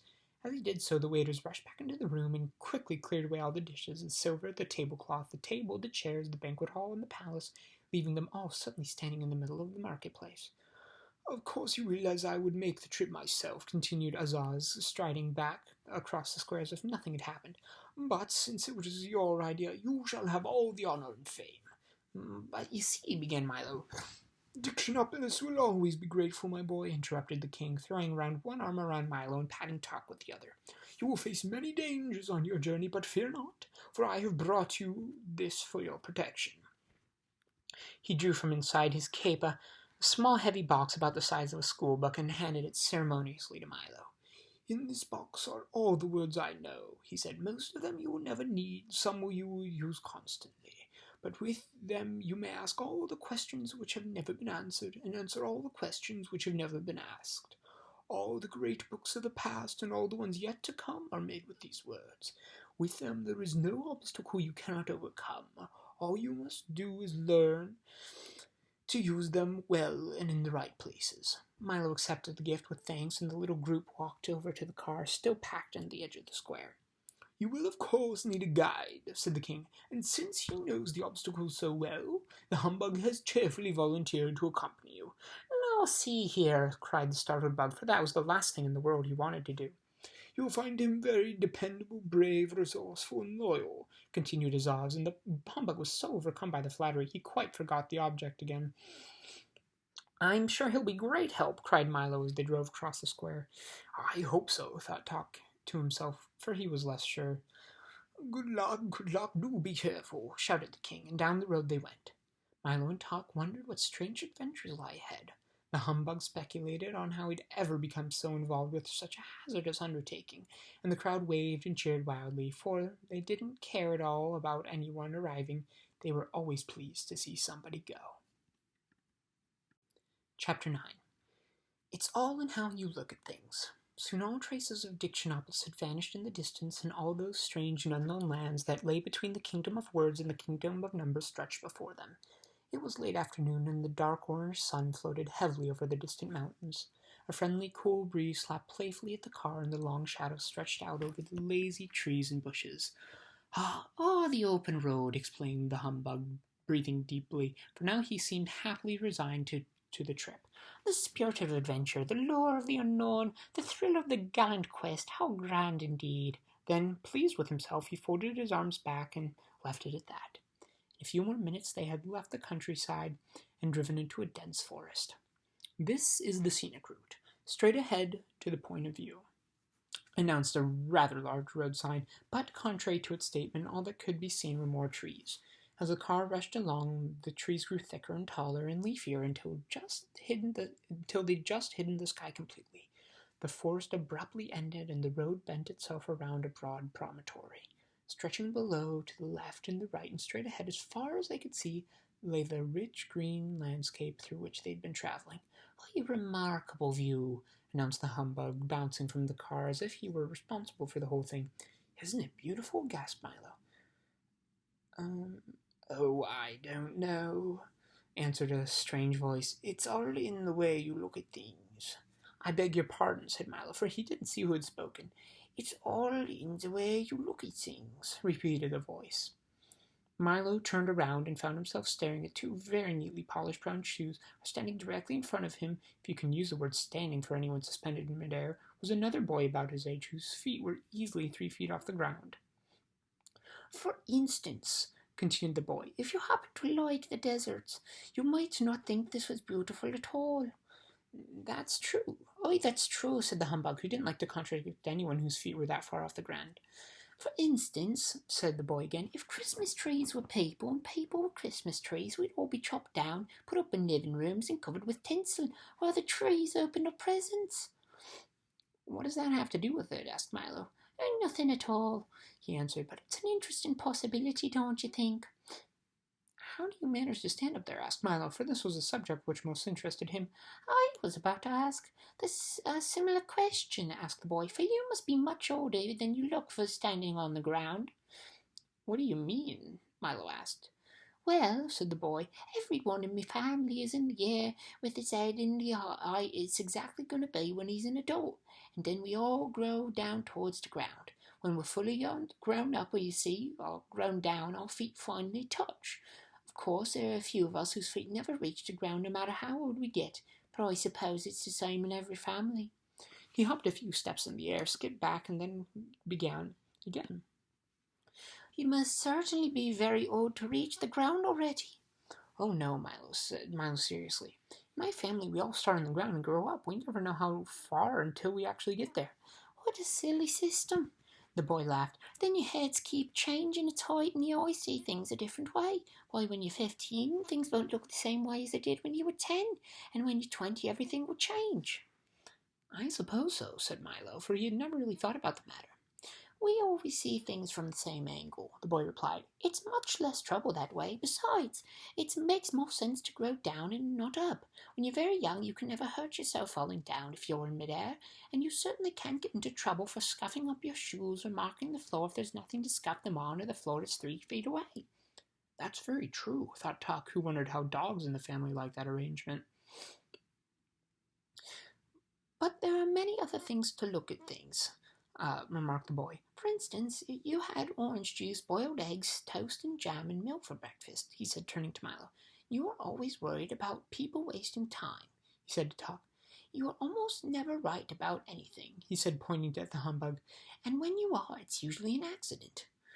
"Oh, a gross exaggeration," protested the bug, who didn't realize how much was visible to the naked eye. "Amazing," gasped Tuck. "How do you know that?" asked Milo. "Why, simple. I'm Alec Beans. Although I see things, I can see whatever is inside, behind, around, covered by, or subsequent to anything else. In fact, the only thing I can't see, whatever happens, is right in front of my nose." "Isn't that a little inconvenient?" asked Milo, whose neck was becoming quite stiff from looking up. "It is a little," replied Alex, "but it's quite important to know what lies behind things, and my family helps take care of the rest. My father sees things, my mother looks over things, my brother sees beyond things, and my uncle sees the other side of the question, and my little sister Alice sees under things." "How can she see under things if she's all the way up there?" growled the humbug. "Well," added Alec, turning a neat cartwheel. Whatever she can't see, she overlooks. Would it be possible for me to see something from up there? Milo said politely. You could, said Alec, but only if you try very hard to look at things in as an adult was.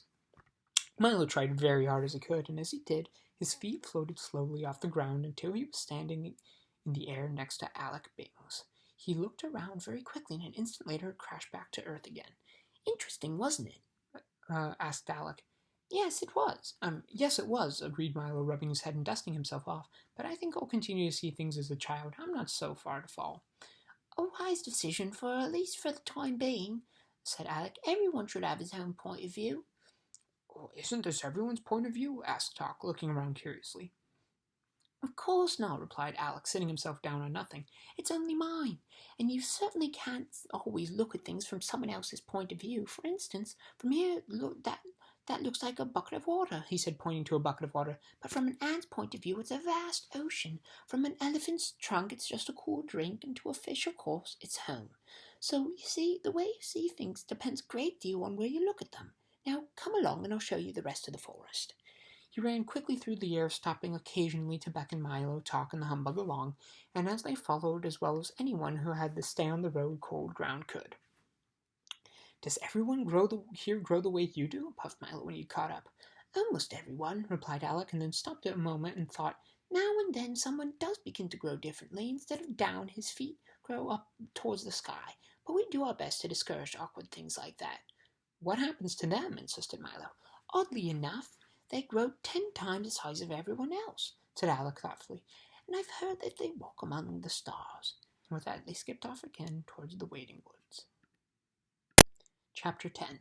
A Colorful Symphony. As they ran, tall trees closed in around them and arched gracefully towards the sky. The late afternoon sun leaped lightly from leaf to leaf, sliding along branches and down trunks, and dropped finally to the warm ground in warm, luscious patches. A soft glow filled the air with the kind of light that makes everything look sharp and clear, and close enough to reach out and touch. Alec raced ahead, laughing and shouting, but soon encountered serious difficulties, for while they could always see the tree behind the next one, he could never see the next tree itself, and was continually crashing into it. After several minutes of wildly dashing around, they all stopped for a breath of air. I think we're lost, panted the humbug, collapsing into a big berry bush. Nonsense, shouted Alex from the high branch on which he sat. Do you know where we are? Asked Milo. Certainly, he replied. We're right here on this very spot. Besides, being lost isn't a matter of not knowing where you're going. It's a matter of not knowing where you aren't. And I don't know, and I don't care at all where I'm not. This was too complicated for a bug to figure out, and Milo had just begun repeating it to himself when Alex said, If you don't believe me, ask the giant. And he pointed to the small house tucked neatly between two trees. Milo and Tock walked up to the door, whose brass plate name simply read, The Giant, and knocked. Good afternoon, said a perfectly ordinary-sized human who answered the door. Are you a giant? Said Tock doubtfully. To be sure, he replied proudly. I'm the smallest giant in the world. What can I do for you? Are we lost? Said Milo. That's a difficult question, said the giant. Why don't you go around back and ask the midget? And he closed the door. They walked to the rear of the house, which looked exactly like the front, and knocked the door in whose nameplate read, The Midget. How are you? Inquired the man, who looked almost exactly like the giant. Are you the midget? Are you the midget? Asked Tock again, with a hint of uncertainty in his voice. Unquestionably, he answered. I'm the tallest midget in the world. May I help you? Do you think we're lost? Repeated Milo. That's a very complicated problem, he said. Why don't you go around the side and ask the fat man? And he too quickly disappeared. The side of the house looked very much like the front and the back, and the door flew open the instant they knocked. How nice of you to come by, exclaimed the man who could have been the midget's twin brother. You must be the fat man, said Tock, learning not to count too much on appearance. I'm the thinnest one in the world, he replied brightly, but if you have any questions, I suggest you try the thin man on the other side of the house. Just as they suspected, on the other side of the house looked exactly like the front, the back, and the side, and the door was again answered by a man who looked precisely like the other three. What a pleasant surprise, he said. He cried happily. I haven't had a visitor in so long as I can remember. How long is that? Asked Mallow. I'm sure I don't remember, he replied. Now, pardon me, I have to answer the door. But you just... Oh, yes, I'd forgotten. Are you the fattest thin man in the world? Asked Tuck. Do you know one that's fatter? He asked impatiently. I think you're all the same man, Milo said emphatically. Shh, he cautioned and put a finger to his lips, and drawing Milo closely. Do you want to ruin everything? You see, I'm tall men. To tall men, I'm a midget. To short men, I'm a giant. To the skinny ones, I'm fat. To the fat ones, I'm thin. That way I can hold 4 jobs at once. As you can see, though, I'm neither tall nor short nor fat nor thin. In fact, I'm quite ordinary. But there are so many ordinary men that no one asks their opinion about anything. Now, what's your question? Are we lost? Asked Milo once again. Mm-hmm, the man said, scratching his head. I haven't had such a difficult question as long as I can remember. Would you mind repeating it? It slipped my mind. Milo asked the question for the 5th time. My, the man mumbled. I know one thing's for certain. It's much harder to tell whether you are lost than whether you were lost, for, on many occasions, where you're going is exactly where you are. On the other hand, you often find as much as you've been is not at all where you should have gone, and since it's much more difficult to find your way back from some place you've never been, I suggest you go there and immediately there and decide. If you have any more questions, please ask the giant. And he slammed the door and pulled down the shade. I hope you're satisfied, said Alec when they returned from the house and bounced to his feet, bent down on awakening the snoring humbug and started off more slowly this time in the direction of a large clearing. Do many people live here in the forest? Asked Milo as they trotted along together. Oh, they live in a wonderful little city called Reality, he announced, smashing into one of the smaller trees and sending a cascade of nuts and leaves to the ground. It's right this way. In a few more steps, the forest opened before them, and off to the left a magnificent metropolis appeared. The rooftops shone like mirrors, the walls glistened with thousands of precious stones, and the broad avenues were paved with silver. Is that it? Shouted Milo, running towards the shining street. Oh, no, that's only illusions, said Alec. The real city's over there. What are illusions? Asked Milo, for it was the loveliest city he'd ever seen. Illusions, explained Alec, are like mirages, and then realizing this didn't help very much, he continued, and mirages are things that really aren't there, that you can see very clearly. Why, how can you see something that isn't there? Yawned the humbug, who wasn't fully awake yet. Oh, sometimes it's simpler to see things that are, he said. For instance, if something is there, you can only see it with your eyes open. But if it isn't there, you can just as well see it with your eyes closed. That's why imaginary things are often easier to see than real ones. Then where is reality? Barked Tuck. Right here, cried Alec, waving his arms. You're standing in the middle of Main Street. They looked around very carefully. Tuck sniffed suspiciously in the wind, and the humbug gingerly stabbed his cane in the air, but there was nothing to see. It's a very pleasant city, said Alec as he strode down the street, pouring out several of the sights which didn't seem to be there and tipping his hat to passers-by. There was a great crowd of people rushing along with their heads down, and they all appeared to know exactly where they were going as they darted down and around in non-existent streets and ins and outs of missing buildings. I don't see any city, said Milo very softly. Neither do they, Alec remarked sadly, but it hardly matters, for they don't miss it at all. It must be very difficult to live in a city you can't see, Milo insisted, jumping aside as a line of cars and trucks went by. Not once you get used to it, said Alex. But let me show you how it happened, and they strolled along the bustling, busy avenue he began. Many years ago, on this very spot, there was a beautiful city of fine houses and inviting spaces, and no one who lived here was ever in a hurry. The streets were full of wonderful things, and the people would often stop to look at them. Didn't they have any place to go? Asked Milo. Oh, to be sure, continued Alec. But, as you know, the most important reason for going from one place to another is to see what's in between. And they took great pleasure in doing that. Then one day someone discovered that if you walked as fast as possible and looked at nothing but your shoes, you would arrive at your destination much more quickly. Soon everyone was doing it. They all rushed down the avenues and hurried along the boulevards, seeing nothing of the wonders and the beauties of the city as they went. Milo remembered the many times he'd done the very same thing, and as hard as he tried, there were even things on his own street he couldn't remember.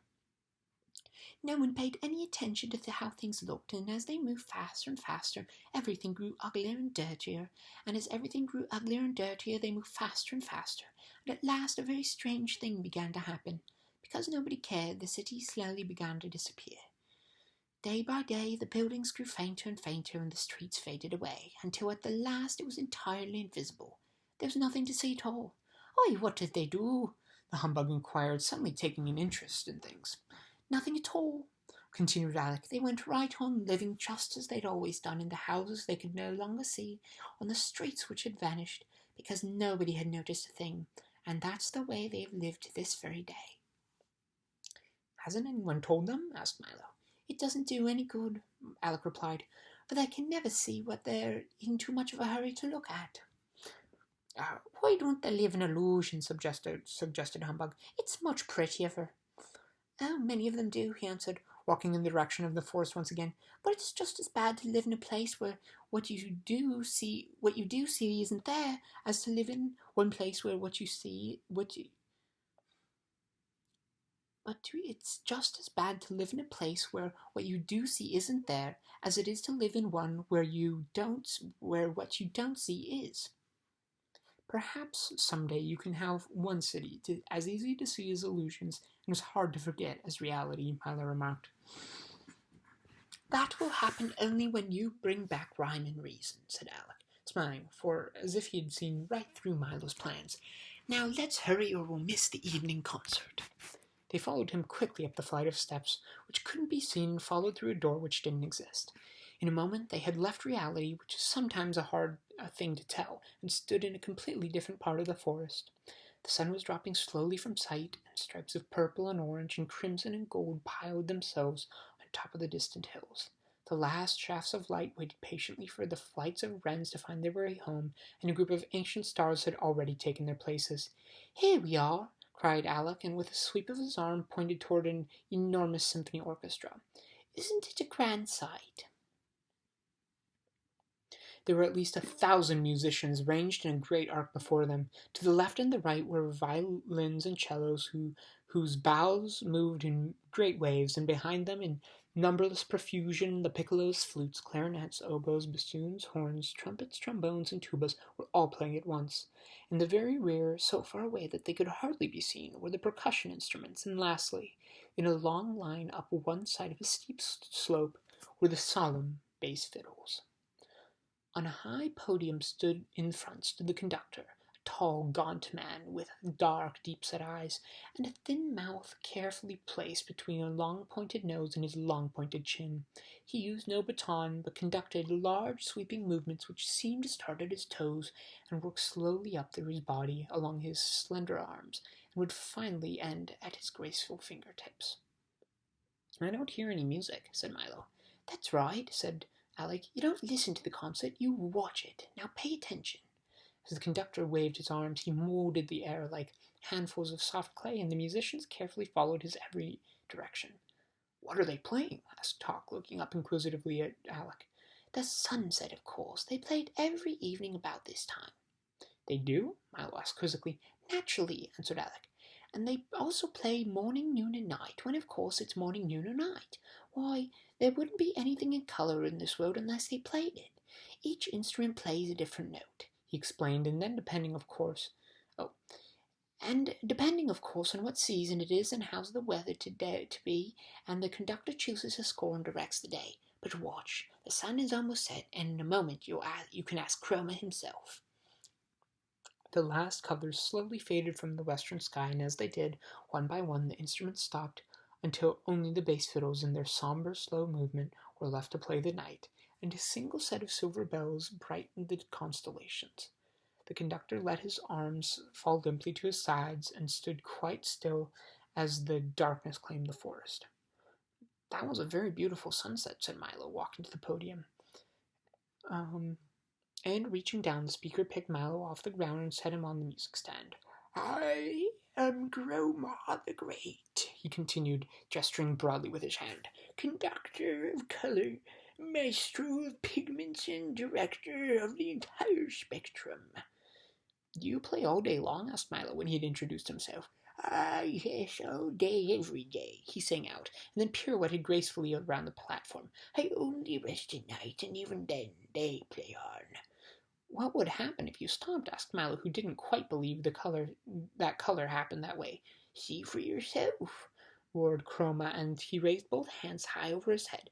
Immediately, the instruments that were playing stopped, and at once all color vanished. The world seemed like an enormous coloring book that had never been used.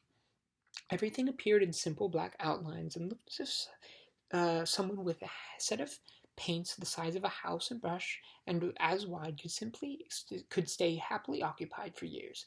Then Chroma lowered his arms. The instruments began again, and the color returned. "You see what a dull place the world would be without color," he said, bowing until his chin almost touched the ground. "But what pleasure to lead my violins in such a serenade of spring green, or to hear my trumpets blare out the blue sea, and then watch the oboes tint it all with warm yellow sunshine, and the rainbows are best of all, and the blazing neon signs, and taxicabs with stripes, and soft muted tones of a foggy day. We play them all." As Chroma spoke, Milo sat with his eyes open wide, and Alec and Talk and the humbug looked on in wonder. "Now I really must get to sleep," Chroma yawned. "We've had lightning, fireworks, and parades the last few nights, and I've been up to conduct them, but tonight is sure to be quiet." Then, putting his large hand on Milo's shoulder, he said, "Be a good fellow and watch my orchestra till morning, will you? And be sure to wake me up at 5:23 for sunrise. Good night, good night, good night." And with that he leaped lightly from the podium and in 3 long steps vanished into the forest. "That's a good idea," said Talk, making himself comfortable in the grass as the bug grumbled himself quickly to sleep and Alex stretched out in midair, and Milo, full of thoughts and questions, curled up on the pages of tomorrow's music and eagerly awaited the dawn. Chapter 11. Discord and Dine. One by one the hours passed, and at exactly 5:22 by Talk's very accurate clock, Milo carefully opened one eye and in a moment the other. Everything was still dark purple, blue, and black, and yet scarcely a minute remained to the long and quiet night. He stretched lazily, rubbed his eyelids, scratched his head, and shivered once to greet the early morning mist. "I must wake Chroma for the sunrise," he said softly. Then he suddenly wondered what it would be like to lead the orchestra and to color the whole world himself. The idea whirled through his head until he quickly decided that since it couldn't be very difficult, and since they all probably already knew what to do by themselves anyway, and since it did seem such a shame to wake anyone up so early, and since it might be his only chance to try, and since the musicians were already poised and ready, he would, but just for a little while. And so, as everyone slept peacefully on, Milo stood on his tiptoes, raised his arms slowly in front of him, and made the slightest possible movement with his index finger on his right hand. It was now 5:23 a.m. As if understanding his signal perfectly, a single piccolo played a single note, and off in the east a single solitary shaft of cool lemon light flickered across the sky. Milo smiled happily and then cautiously crooked his finger again. This time 2 more piccolos and a flute joined in, and 3 more rays of light danced into view. Then, with both hands, he made a great circular sweep in the air and watched with delight as all the musicians began to play at once. The cellos made the hills glow red, and the leaves in the grass were tipped with a soft pale green as the violins began their song. Only the bass fiddles rested as the entire orchestra washed the forest in color. Milo was overjoyed because they were all playing for him, and just the way they should. "Won't Chroma be surprised?" he thought, signaling the musicians to stop. "I'll wake him now." But instead of stopping, they continued to play even louder than before, till each color became more brilliant than he thought possible. Milo shielded his eyes with one hand and waved away the other desperately. But the colors continued to grow brighter and brighter and brighter, until an even more curious thing began to happen. As Milo frantically conducted, the sky changed slowly from blue to tan and then to a rich magenta red. Flurries of light green snow began to fall, and the leaves on the trees and the bushes turned a vivid orange. All of the flowers suddenly appeared black, and gray rocks became softly chartreuse, and even peacefully sleeping Talk changed from brown to a magnificent ultramarine. Nothing was the color it should have been, and yet The more he tried to straighten it out, the worse they became. I wish I hadn't started, he thought unhappily, as a pale blue blackbird flew by. There doesn't seem any way to stop them. He tried very hard to do everything the way just Chroma had done, but nothing worked. The musicians played on, faster and faster, and the purple sun raced across the sky. In less than a minute, it had set more than once in the west, and then, without pause, risen again in the east. The sky was now quite yellow, and the grass a charming shade of lavender. 7 times the sun rose, and almost as quickly disappeared as the colors kept changing. In just a few minutes, a whole week had gone by. At last, the exhausted Milo, afraid to call for help and on the verge of tears, dropped his hands to his side. The entire orchestra stopped. The colors disappeared, and once again the time was 5:27 a.m. "Wake up, everyone! Time for sunrise!" he shouted with relief, and quickly jumped from the music stand. "What a marvelous rest," said Chroma, striding to this podium. "I feel as though I'd slept for a week. My, we're a little late this morning. I'll have to cut my lunch hour short by 4 minutes." He tapped his attention, and this time the dawn proceeded perfectly. "You did a fine job," he said, patting Milo on the head. "Some day I'll let you conduct the orchestra yourself." Talk wagged his tail proudly, but Milo didn't say a word, and to this day no one knows of the lost week. But the few people who happened to be awake at 5:23 on that very strange morning. "We'd better get along," said Tuck, whose alarm had begun to ring again, "for there's still a long way to go." Chroma nodded a fond goodbye as they all went back to the forest, and in honor of the visit he'd made with all the wild flowers bloom in the breathtaking display. "I'm sorry you can't stay longer," said Alex sadly. "There's so much more to see in the forest of sight, but I suppose there's a lot to see everywhere if only you keep your eyes open." They walked for a while, all silent in their thoughts, until they reached the car, and Alec drew a fine telescope from his shirt and handed it to Milo. "Carry this with you on your journey," he said softly, "for there is so much worth noticing that often escapes the eye. Though you can see everything from the tender moss to the sidewalk crack to the glow of the farthest star. And most important of all, you can see things as they really are, not just as they seem to be. It's my gift to you." Milo placed the telescope carefully in the glove compartment and reached to shake Alec by the hand. Then he stepped on the starter and, with his head full of strange new thoughts, drove out of the far end of the forest. The easy rolling countryside now stretched before them in a series of dips and rises that leapt up on one side of each crest and slid gently down the other in a way that made stomachs laugh and faces frown. As they topped the brow of the highest hill, the deep valley appeared ahead. The road, finally making up its mind, plummeted down as if anxious to renew acquaintance with the sparkling blue stream that flowed below. And when they reached the floor of the valley, the wind grew stronger as it funneled through the rocks, and directly ahead a bright-colored speck grew larger and larger. "It looks like a wagon," cried Milo excitedly. "It is a wagon, a carnival wagon," seconded Talk, and that's exactly what it was. Parked on the side of the road, painted bright red and looking quite deserted. On its side, in enormous white letters bordered with black, was the inscription "Cacophonous A Discord," and below, in slightly smaller black letters bordered in white, was "Doctor of Dissonance." "Perhaps if someone's at home, he might tell us how far we have to go," said Milo, parked next to the wagon.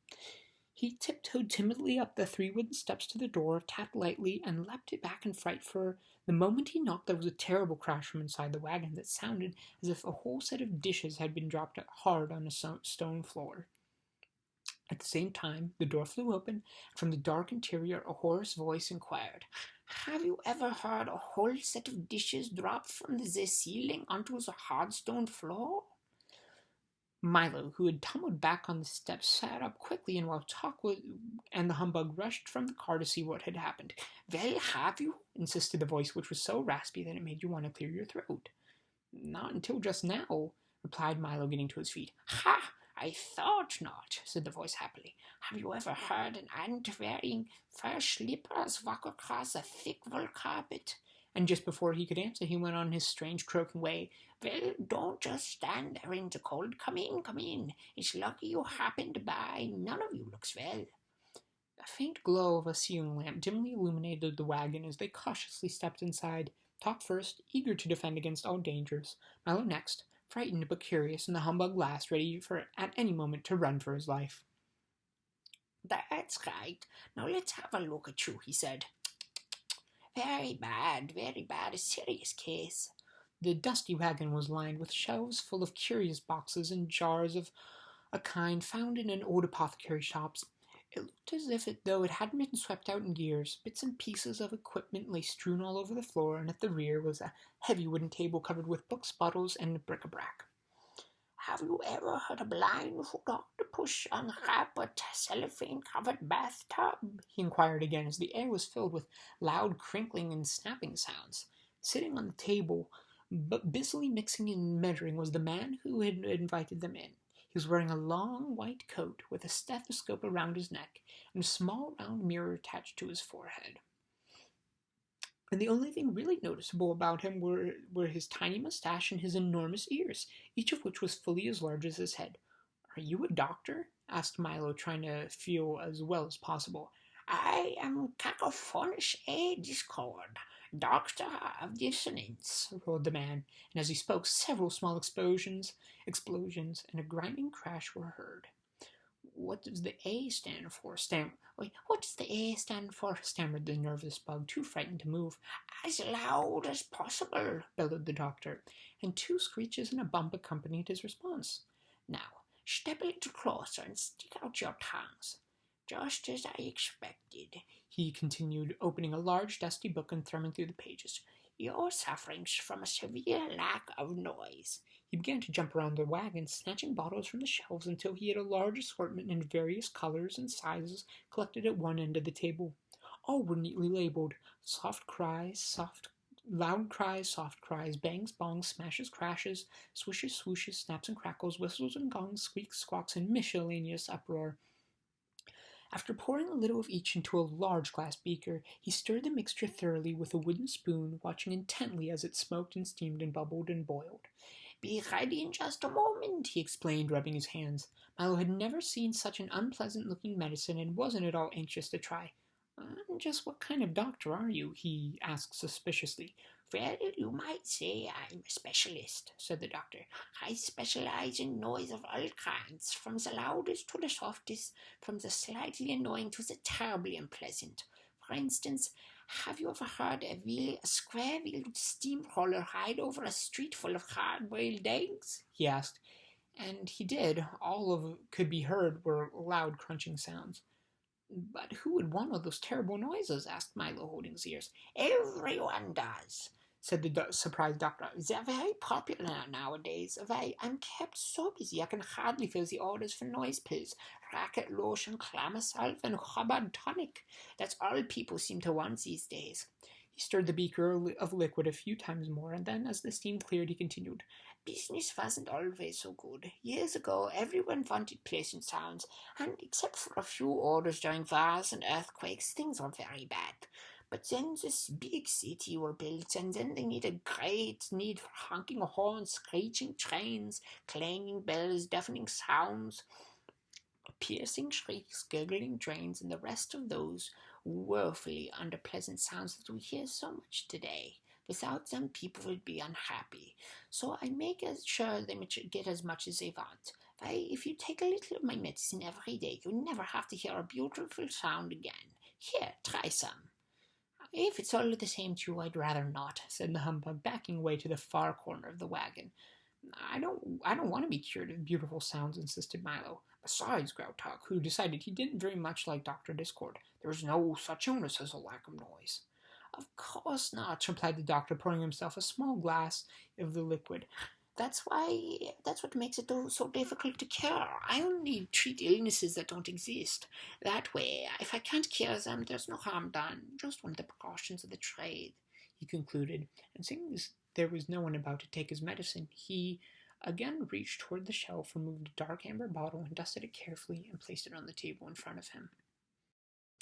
"Very well, if you want to go through all life suffering from a noise deficiency, I'll give it all to Dine for his lunch," he said, and then uncorked the bottle with a hollow-sounding pop. For a moment everything was quiet, as Milo, Tuck, and the humbug looked intently at the bottle, wondering what Dr. Discord would do next. Then very faintly at first they heard a low rumbling that sounded miles away. It grew louder and louder and louder and closer and closer and closer until it became deafening, ear-splitting roar that seemed to be coming from inside the tiny bottle. Then from the bottle a thick bluish smog spiraled to the ceiling, spread out, and gradually assumed the shape of a thick bluish smog with hands, feet, bright yellow eyes, and a large frowning mouth. As soon as the smog had completely gone out of the bottle, it grasped the beaker of liquid, tilted back what would have been its head, if it really had one, and drank it all in 3 gulps. "Oh, that was good, master," he bellowed, shaking the whole wagon. "I thought you'd never let me out. Terribly cramped in there." "This is my assistant, the awful Dine," said Dr. Discord. "You must forgive his appearance, for he really doesn't have any. You see, he was an orphan whom I raised myself without the benefit of a governess or any other assistance for—" "No nurse is a good nurse," interrupted Dine, with doubling up with laughter, for if you can imagine a thick bluish smog doubling up with laughter. "I found him," continued the doctor, ignoring his outburst, "living alone and unwanted in an abandoned soda bottle without family or relatives." "No niece is a good niece," roared Dine again, and with a laughter that sounded like several sirens going off at once, he slapped where his knee would have been. "And brought him here," continued the exasperated Discord, "where, despite his lack of shape or features, I trained him—" "No nose is a good nose," thundered Dine once again, and collapsed in a fit of hysterics and clutched his sides. "I trained him as my assistant in the business of concocting and dispensing noise," finished the doctor, mopping his brow with a handkerchief. "No noise is good noise," exclaimed "No noise is good noise," exclaimed the humbug happily, trying to catch the spirit of things. "That's not funny at all," sobbed the Dine, who went to the corner and sulked. "What is a Dine?" asked Milo, who had recovered from the shock seeing him reappear. "You mean you've never met the awful Dine before?" said Dr. Discord in a surprised tone. "Why, I thought everyone had. When you're playing in your room and making a great amount of noise, what do they tell you to stop?" "That awful din," admitted Milo. "When the neighbors are playing their radio too loud late at night, what do they turn down?" "The awful din," answered Talk. "When the street on your block is being repaired and the mnemonic drills are working all day, what does everyone complain of?" "The dreadful row." "The dreadful row," volunteered the humbug brightly. "The dreadful row," cried the English Dine. "That was my grandfather. He perished in the great silence epidemic of 1712. Milo felt so sorry for the unhappy Din that he gave him his handkerchief, which was immediately covered in bluish, smoggy tears. "Thank you," groaned the Din. "That's very kind, but I can't seem to understand why you don't like noise. Why, I heard an explosion last week that was so lovely I cried for 2 days." The very thought of it upset him again so much that he began to sob all over, and in the way it sounded almost exactly like a handful of fingernails being scratched across a mile-long chalkboard. He buried his head in the doctor's lap. "He's very sensitive, isn't he?" asked Milo, trying to comfort the emotional Din. "Very true," agreed the Dr. Discord. "But he's right, you know, for the noise is the most valuable thing in the world." "King Azaz says words are," said Milo. "Nonsense," cried the doctor. "When a baby wants food, how does he ask?" "He screams," said the Din, looking up happily. "And when an automobile wants gas?" "It chokes," he shouted again, jumping for joy. "When a river wants water, what does it do?" "It creaks," bellowed the Din, and collapsed into a fit of uncontrolled laughter. "And what happens when a new day begins?" "It breaks," he gasped joyfully from the floor, and looking in utter bliss, covering his hands. "You see how simple it is?" the doctor said to Milo, who didn't see at all. And then, turning to the tear-stained, smiling Din, remarked, "Isn't it time you to go?" Where to?" said Milo. "Perhaps we're going the same way." "I think not," replied the Din, picking up an armful of empty sacks from the table. "I'm going for my noise collection rounds, you see. Once a day I travel throughout the kingdom and collect all the wonderfully, horribly, and beautifully unpleasant noises that have been made, pack 'em into my sacks, and bring 'em back here for the doctor to make his medicines from." "And he does a good job," said the doctor, pounding his fist on the table. "So whatever the noise, that's where you'll find me," said the din with an appreciative smile. "And I must hurry along, for I understand that today there's to be a screech, several loud crashes, and a bit of pandemonium." "And in which way are you going?" said the doctor, mixing another brew. "To Digitopolis," replied Milo. "How unfortunate," he said as Din shuffled back towards the door. "How very unfortunate. Then you must pass through the Valley of Sound." "Is that bad?" "Oh, is that bad?" asked the perpetually worried humbug. The Din paused in the doorway with an extreme look of horror on his almost featureless face. The doctor shuddered in a way that sounded very much like a fast-moving freight train being derailed in a mountain of custard. "Well, you might ask, for you will find out soon enough," was all he would say as he sadly bid them farewell and the Din galloped off with his rounds.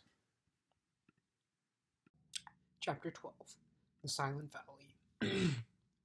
How agreeable and pleasant this valley is, thought Milo, as once again they bounced along the highway with the humbug humming snatches of old songs to his own vast amusement and Talk sniffing contentedly at the wind. I really can't see why Dr. Discord was so concerned about. There certainly couldn't be anything unpleasant along this road, and just as the thought crossed his mind they passed through a heavy stone gateway, and everything was very different. At first it was difficult to tell just what had changed. It all looked the same and smelled the same, but for some reason nothing sounded the same. "I wonder what's happened," said Milo. At least that's what he tried to say, for although his lips moved, not a sound came out of his mouth. Suddenly he realized what it was, for Talk was no longer ticking, and the humbug, although happily singing, was doing so in complete silence. The wind no longer rustled the leaves, the car no longer squeaked, and the insects no longer buzzed in the field. Not the slightest thing could be heard, and it felt as if some mysterious way a switch had been thrown and all the sound of the world had been turned off in that same instant. The humbug, suddenly realizing what had happened, leaped to his feet in terror, and Talk worriedly checked to see if he was still keeping time. It was certainly a strange feeling to know that no matter how loudly or softly you chatted or rattled or bumped, it all came out the same as nothing. How dreadful, thought Milo as he slowed down the car.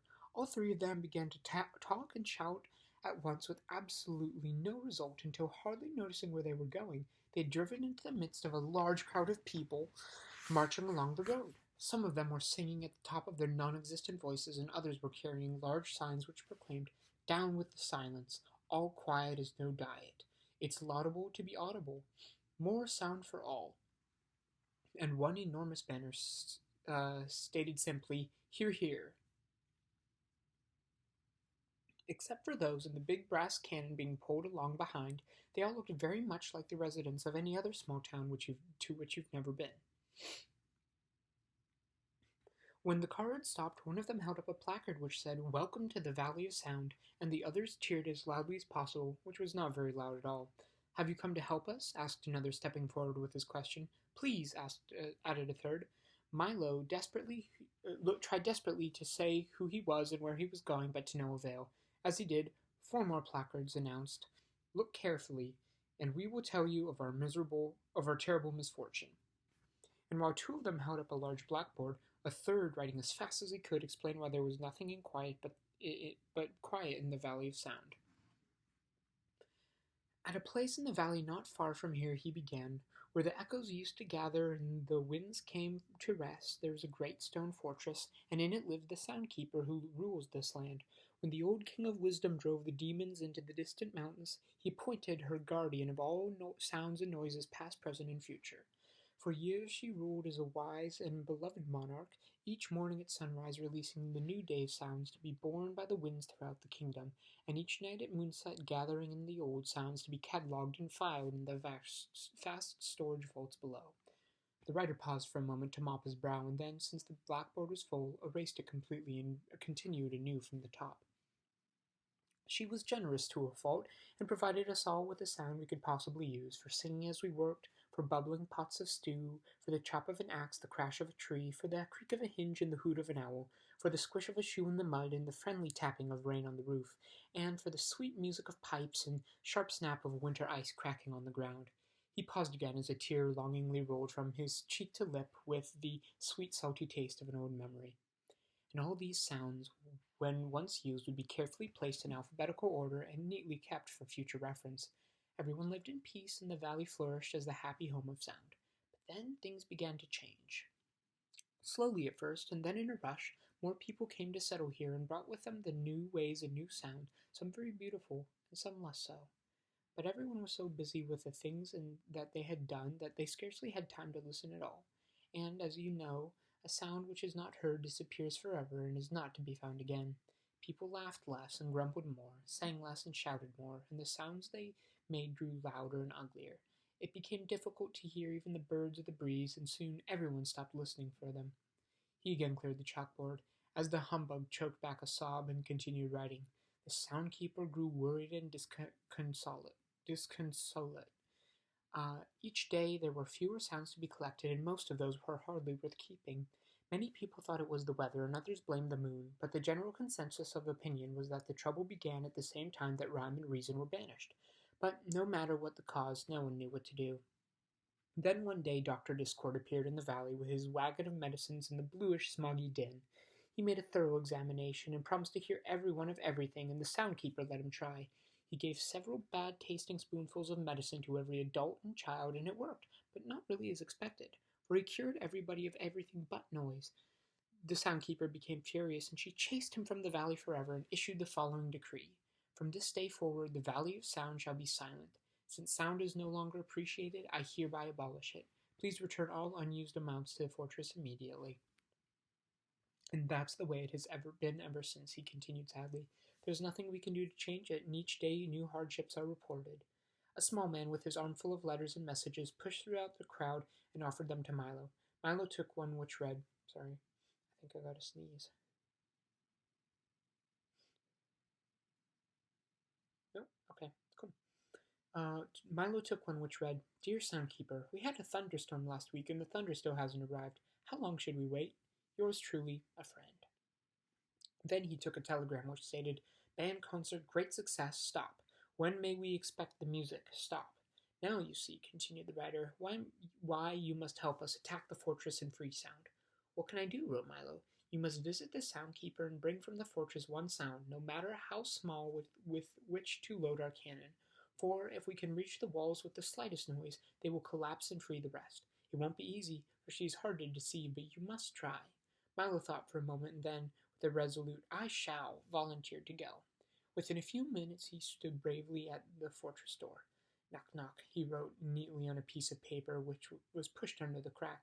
In a moment the great portal swung open, and as it closed behind him, a gentle voice sang out, Right this way, I'm in the parlor.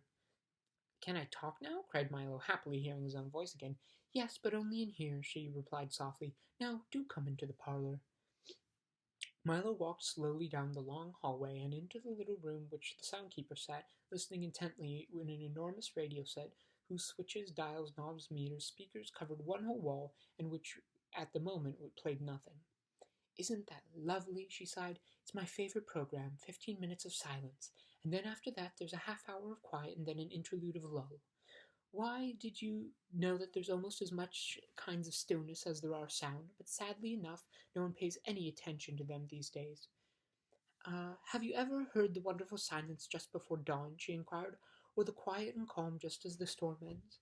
Or perhaps you know the silence when you haven't heard the answer to a question you've been asked, or the hush of a country road at night, or the expectant pause in a room full of people when someone is just about to ask, or the most beautiful of all, the moment after the door closes and you're all alone in the whole house. Each one is different, you know, and all very beautiful if you listen carefully. As she spoke, the thousands of little bells and chimes which covered her from head to toe tinkled softly, and if, in reply, the telephone began to ring too. For someone who loves silence, she certainly talks a great deal, thought Milo. At one time I was able to listen to any sound made at any place at any time, the soundkeeper remarked, pointing towards the radio wall. But now I merely... Pardon me, interrupted Milo as the phone continued to ring, but aren't you going to answer it? Oh, no, not in the middle of the program, she replied, and turned the silence up a little louder. But it may be important, insisted Milo. Not at all, she assured him. It's only me.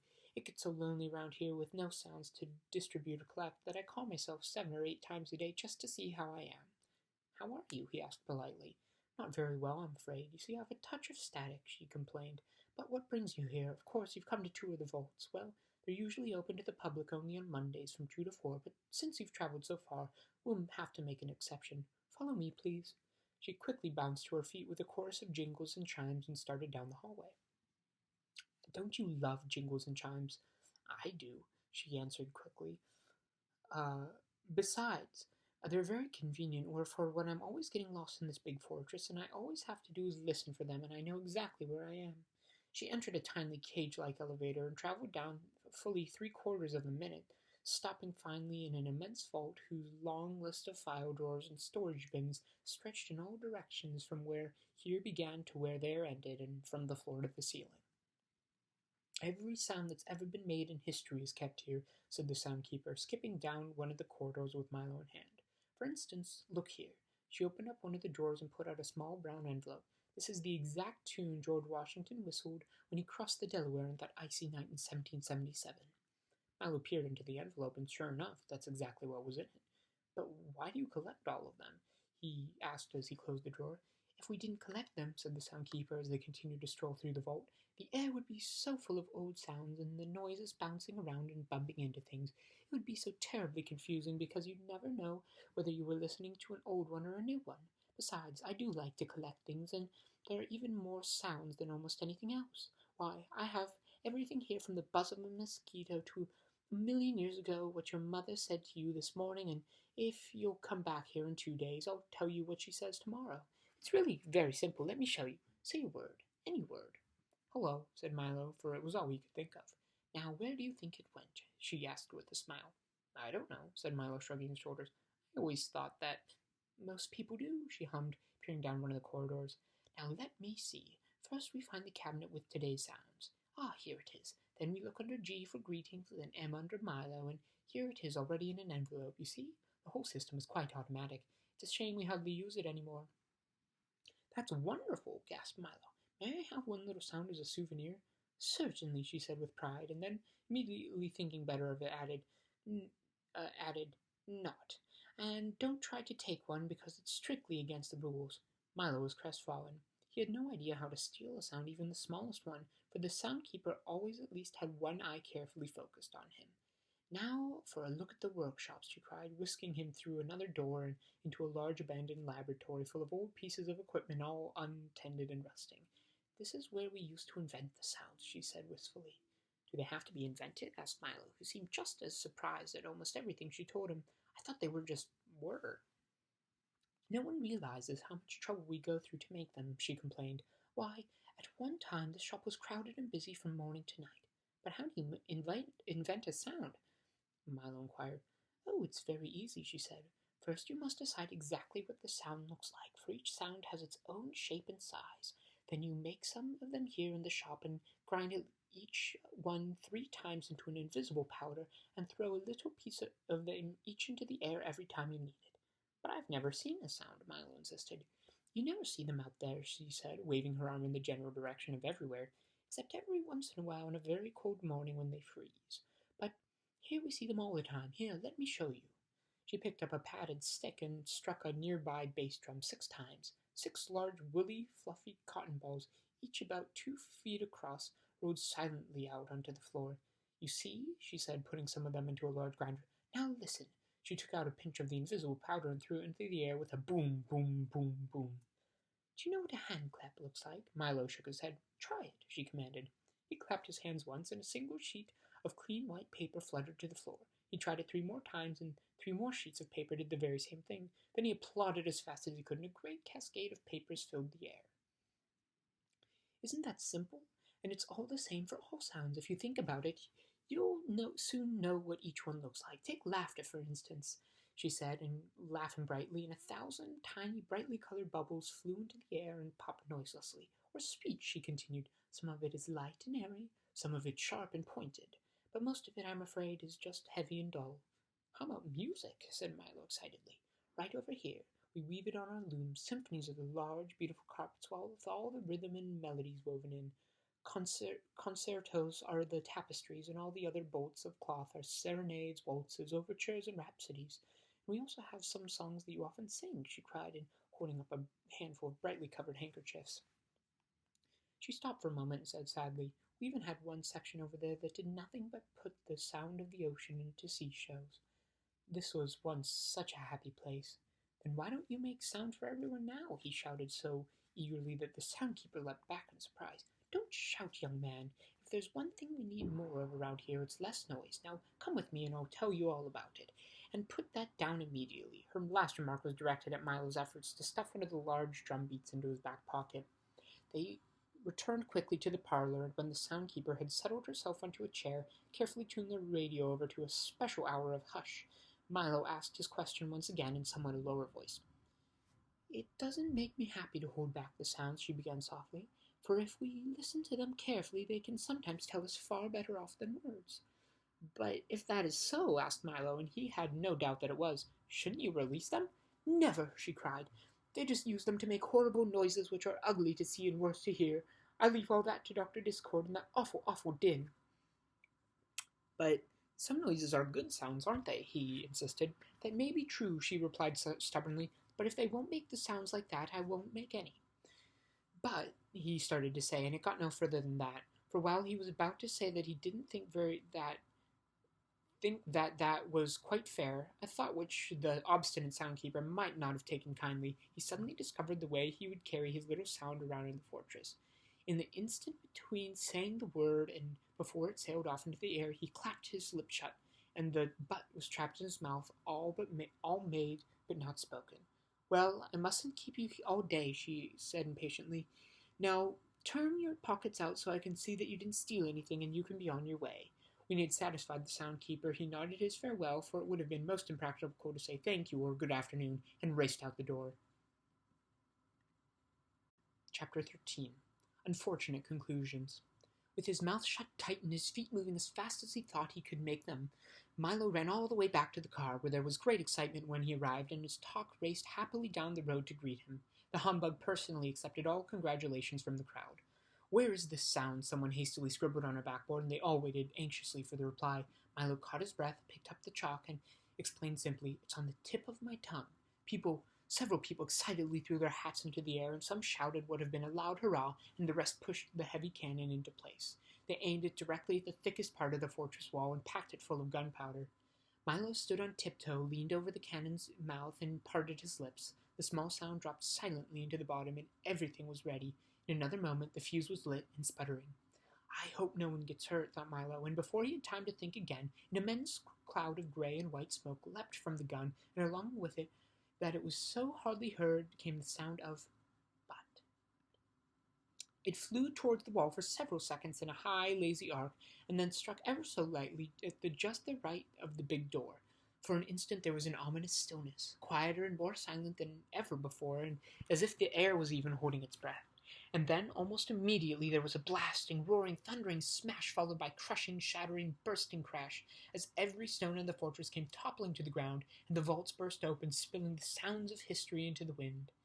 Every sound that had ever been uttered or made, from the way back to when there were none, to way up to when there were too many, came hurtling out of the debris, in a way that sounded as though everyone in the world was laughing, whistling, shouting, crying, singing, whispering, humming, screaming, coughing, and sneezing, all at the same time. There were bits of old speeches floating about, as well recited lessons, gunshots from old wars, babies' cries, auto horns, waterfalls, electric fans, galloping horses, and a great deal of everything else. For a while there was total and deafening confusion, and then, almost as quickly as they'd come, the old sounds disappeared over the hill in search of new freedom, and things were back to normal again. And people quickly went about their talkative business, and as soon as the smoke cleared, only Milo talked, and the humbug noticed the soundkeeper sitting discontentedly on a pile of rubble. I'm terribly sorry, said Milo sympathetically as the three of them went to console her. But we had to do it, added Talk, sniffing around the ruins. Oi, what a terrible mess, observed the humbug, with his knack for saying exactly the wrong thing. The soundkeeper looked around with an expression of unrelieved sadness on her unhappy face. It would take years to collect all those sounds again, she sobbed, and even longer to put them back in proper order. But it's all my fault, for you can't improve sound by only having silence. The problem is to use each at the proper time. As she spoke, the familiar and unmistakable squitch, scratch, squitch, scratch of the din's heavy footsteps could be heard plodding over the hill, and when he finally appeared, he was dragging an incredibly large sack behind him. Oh, can anyone use these sounds? He puffed, mopping his forehead. They all came over the hill at once, and none of them are awful enough for me. The soundkeeper peered into the sack, and there they were, all the sounds which had burst from the vaults. How nice of you to return them, she cried happily. You and the doctor must come for an evening of beautiful music when my fortress is repaired. The thought of it horrified the Din that he excused himself immediately and dashed off down the road in great panic. I hope I haven't offended him, she said with some concern. He only likes unpleasant sounds, volunteered Talk. Ah, yes, she sighed. I keep forgetting that so many people do. But I suppose they are necessary, for you never really know how pleasant one was unless you knew how unpleasant it wasn't. She paused for a moment and then continued, If only Rhyme and Reason were here, I'm sure things would improve. That's why we're going to rescue them, said Milo proudly. What a long, hard journey it will be. You'll need some nourishment, she cried, handing Milo a small brown package, neatly wrapped and tied with a string. Now remember, they're not for eating, but for listening, because you'll often be hungry for sounds as well as food. Here are street noises at night, train whistles a long way off. Try leaves burning, busy department stores, crunching toast, creaking bed springs, and of course, all kinds of laughter. Here's a little of each, and in far-off lonely places. I think you'll be glad to have them. I'm sure we will, replied Milo gratefully. Just take this road to the sea and turn left, she told them. Soon you'll be in Digitopolis. Almost before she had finished, they had said goodbye and left the valley behind them. The shoreline was peaceful and flat, and the calm sea bumped it playfully along the sandy beach. In the distance, a beautiful island covered with palm trees and flowers beckoned invitingly from the sparkling water. Why, nothing can possibly go wrong now, cried the humbug happily, and as soon as he said it, he leapt from the car as if struck by a pin, sailed all the way to the little island. And we'd have plenty of time, answered Talk, who hadn't noticed the bug was missing, and he too suddenly leapt from the car and disappeared. It certainly couldn't be a nicer day, agreed Milo, who was too busy looking at the road to see that the others had gone, and in a split second he was gone also. He landed next to Talk and the terrified humbug on the tiny island, which now looked completely different. Instead of palms and flowers, there were only rocks and the twisted stumps of long-dead trees. It certainly didn't seem like the same place they had seen from the road. Pardon me, said Milo to the first man who happened by. Can you tell me where I am? Pardon me, replied the man. Can you tell me who I am? The man was dressed in a shaggy tweed jacket and knickers with long woolen stockings, and a cap that had a peak in both the front and the back, and he seemed as confused as could be. You must know who you are, said Milo impatiently. Oh, you must know where you are, he replied with equal annoyance. Oh dear, this is going to be difficult, Milo whispered to Talk. I wonder if we can help him. They conferred for a few minutes, and finally the bug looked up and said, Can you describe yourself? Yes, indeed, said the man happily. I'm as tall as can be, and he grew straight up until all could see that. He grew straight up until all that could be seen of him were his shoes and stockings. And I'm as short as can be, and he shrank down to the size of a pebble. I'm as generous as can be, he said, handing them each a large red apple, and I'm as selfish as can be, and he snarled, grabbing them back. I'm as strong as can be, he roared, lifting an enormous boulder over the head, and I'm as weak as can be, he gasped, staggering under the weight of his hat. I'm as smart as can be, he remarked in 12 different languages, and I'm as stupid as can be, he admitted, putting both feet in one shoe. I'm as graceful as can be, he hummed, balancing on one toe, and I'm as clumsy as he can be, he cried, sticking a thumb in his eye. I'm as fast as can be, he announced, running around the island twice in no time at all, and I'm as slow as can be, he complained, waving goodbye to a snail. Is that any help to you? Once again they conferred in busy whispers until they all three agreed. It's really very simple, said the humbug, twirling his cane. If everything you say is true, said Talk, then without a doubt, Milo concluded, you must be Can Be. Of course, yes, of course, the man shouted. Why didn't I think of that? I'm as happy as can be, and he quickly sat down and put his head in his hands inside, but I'm also as sad as can be. Now, will you tell me where we are, said Talk, as he looked around the desolate island. To be sure, said Canby. You're on the Island of Conclusions. Make yourself at home. You're apt to be here for some time. But how did you get here? Asked Milo, who was still puzzled by being there at all. You jumped, of course, exclaimed Canby.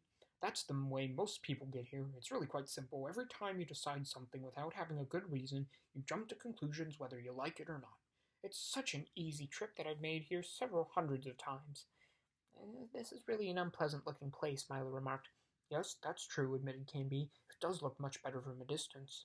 As he spoke, at least 8 or 9 people sailed onto the island from every possible direction. Well, I'm going to jump. Oh, well, I'm going to jump right back, announced the humbug, who took 2 or 3 practice bends, leaping as far as he could, and landed in a heap 2 feet away. That won't do, scolded Canby, helping him to his feet. You could never jump away from conclusions. Getting back is not so easy. That's why we're terribly crowded here. And that was certainly true, for all along the bleak shore and cluttered on the rocks as far as anyone could see were enormous crowds of people, all sadly looking out to the sea. Isn't there a boat? Asked Milo, anxious to get on with his trip. Oh, no, replied Canby, shaking his head. The only way back is to swim, and that's a very long and hard way. I don't like to get wet, moaned the unhappy bug, and shuddered at the thought. Neither do they, said Canby sadly. That's what keeps him here. But I wouldn't worry too much about it, for you can swim all day in the sea of knowledge and still come out completely dry. Most people do, but you must excuse me now. I have to greet the new arrivals. As you know, I'm as friendly as can be. Over the humbug's strenuous objections, Milo and Top decided to swim and protested loudly. The bug was dragged along with them towards the sea. Canby hurried off to answer more questions, and the last thing he was heard to say, Pardon me, can you tell me who I am? They swam and swam and swam for what seemed like hours, and only Tock's firm encouragement kept Milo struggling through the icy water. At last they reached the shore and thoroughly exhausted, except for the bug completely soaked. Why, that wasn't bad at all, said the bug, straightening his tie and brushing himself off. I must visit there again. I'm sure you will, gasped Milo, but from now on I'm going to have a very good reason before I make up my mind about anything. You can lose too much time jumping to conclusions. The car was just where they'd left it, and in a moment they were on their way again as the road turned away from the sea and began its long climb into the mountains. The warm sun and billowing breezes dried them as they went. I hope we reach Digitopolis soon, said Milo, thinking of the breakfast they hadn't eaten. I wonder how far it is. Chapter 14. The dodecahedron leads the way. Up ahead, the road paved into 3, and if, in reply to Milo's question, an enormous road sign pointing in all 3 directions stated clearly, Digitopolis, 5 miles, 160 rods, 8,800 yards, 26,400 feet, 316,800 inches, 633,600 half inches, and then some. Let's travel by miles, advised the humbug.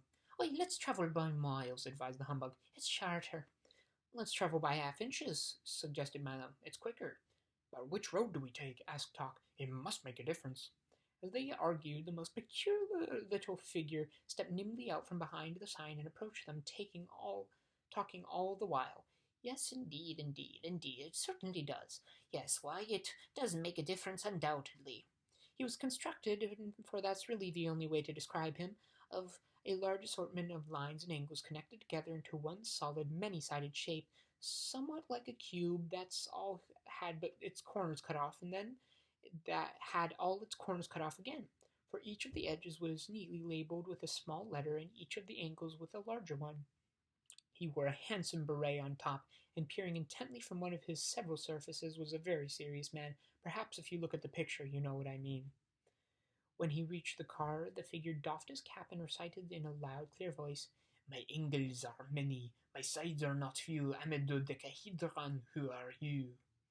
What's a dodecahedron? Inquired Milo, who was barely able to pronounce the strange word. See for yourself, he said, turning around slowly. A dodecahedron is a mathematical shape with 12 faces. And just as he said it, 11 other faces appeared, each one on each surface, and each one wore a different expression. I usually use one at a time, he confided. But all as the smiling one disappeared again. It waves sphere and tear. What are you called? Milo, said Milo. That is another name, he said, changing his face for a frowning one. And you only have one face. Is that bad? Asked Milo, making sure it was still there.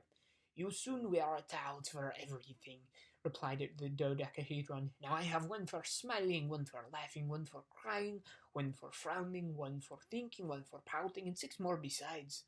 Is everything on one face called a Milo? Oh, no, replied Milo. Some are called Henry or George or Robert or John or lots of other things. How terribly confusing, he cried. Everything here is exactly what it is. The triangles are called triangles, the circles are called circles, and even the same numbers have the same name. Why, can you imagine what it would be happen if we named All the twos Henry or George or Robert or Jean or all the other things. You'd have to say Robert plus Jean equals 4, and if the fourth name were Albert, things would be hopeless. I never thought of it that way, Milo admitted. Then I suggest you begin at once, admonished the dodecahedron from his admonishing face.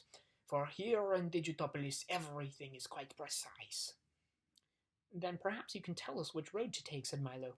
By all means, he replied happily. There's nothing to it. If a little car carrying 3 people at 30 miles an hour for 10 minutes along a road 5 miles long at 11:35 in the morning starts at the same time as 3 people who have been traveling in a little automobile at 20 miles an hour for 15 minutes on another road exactly twice as long as the one, half in the other distance of the other, while a dog and a bug and a boy travel an equal distance all in the same order, the same distance in the equal time about a third road in mid-October, then which one arrives first and which is the best way to go? Why, 17, shouted the humbug, scribbling fiercely on a piece of paper.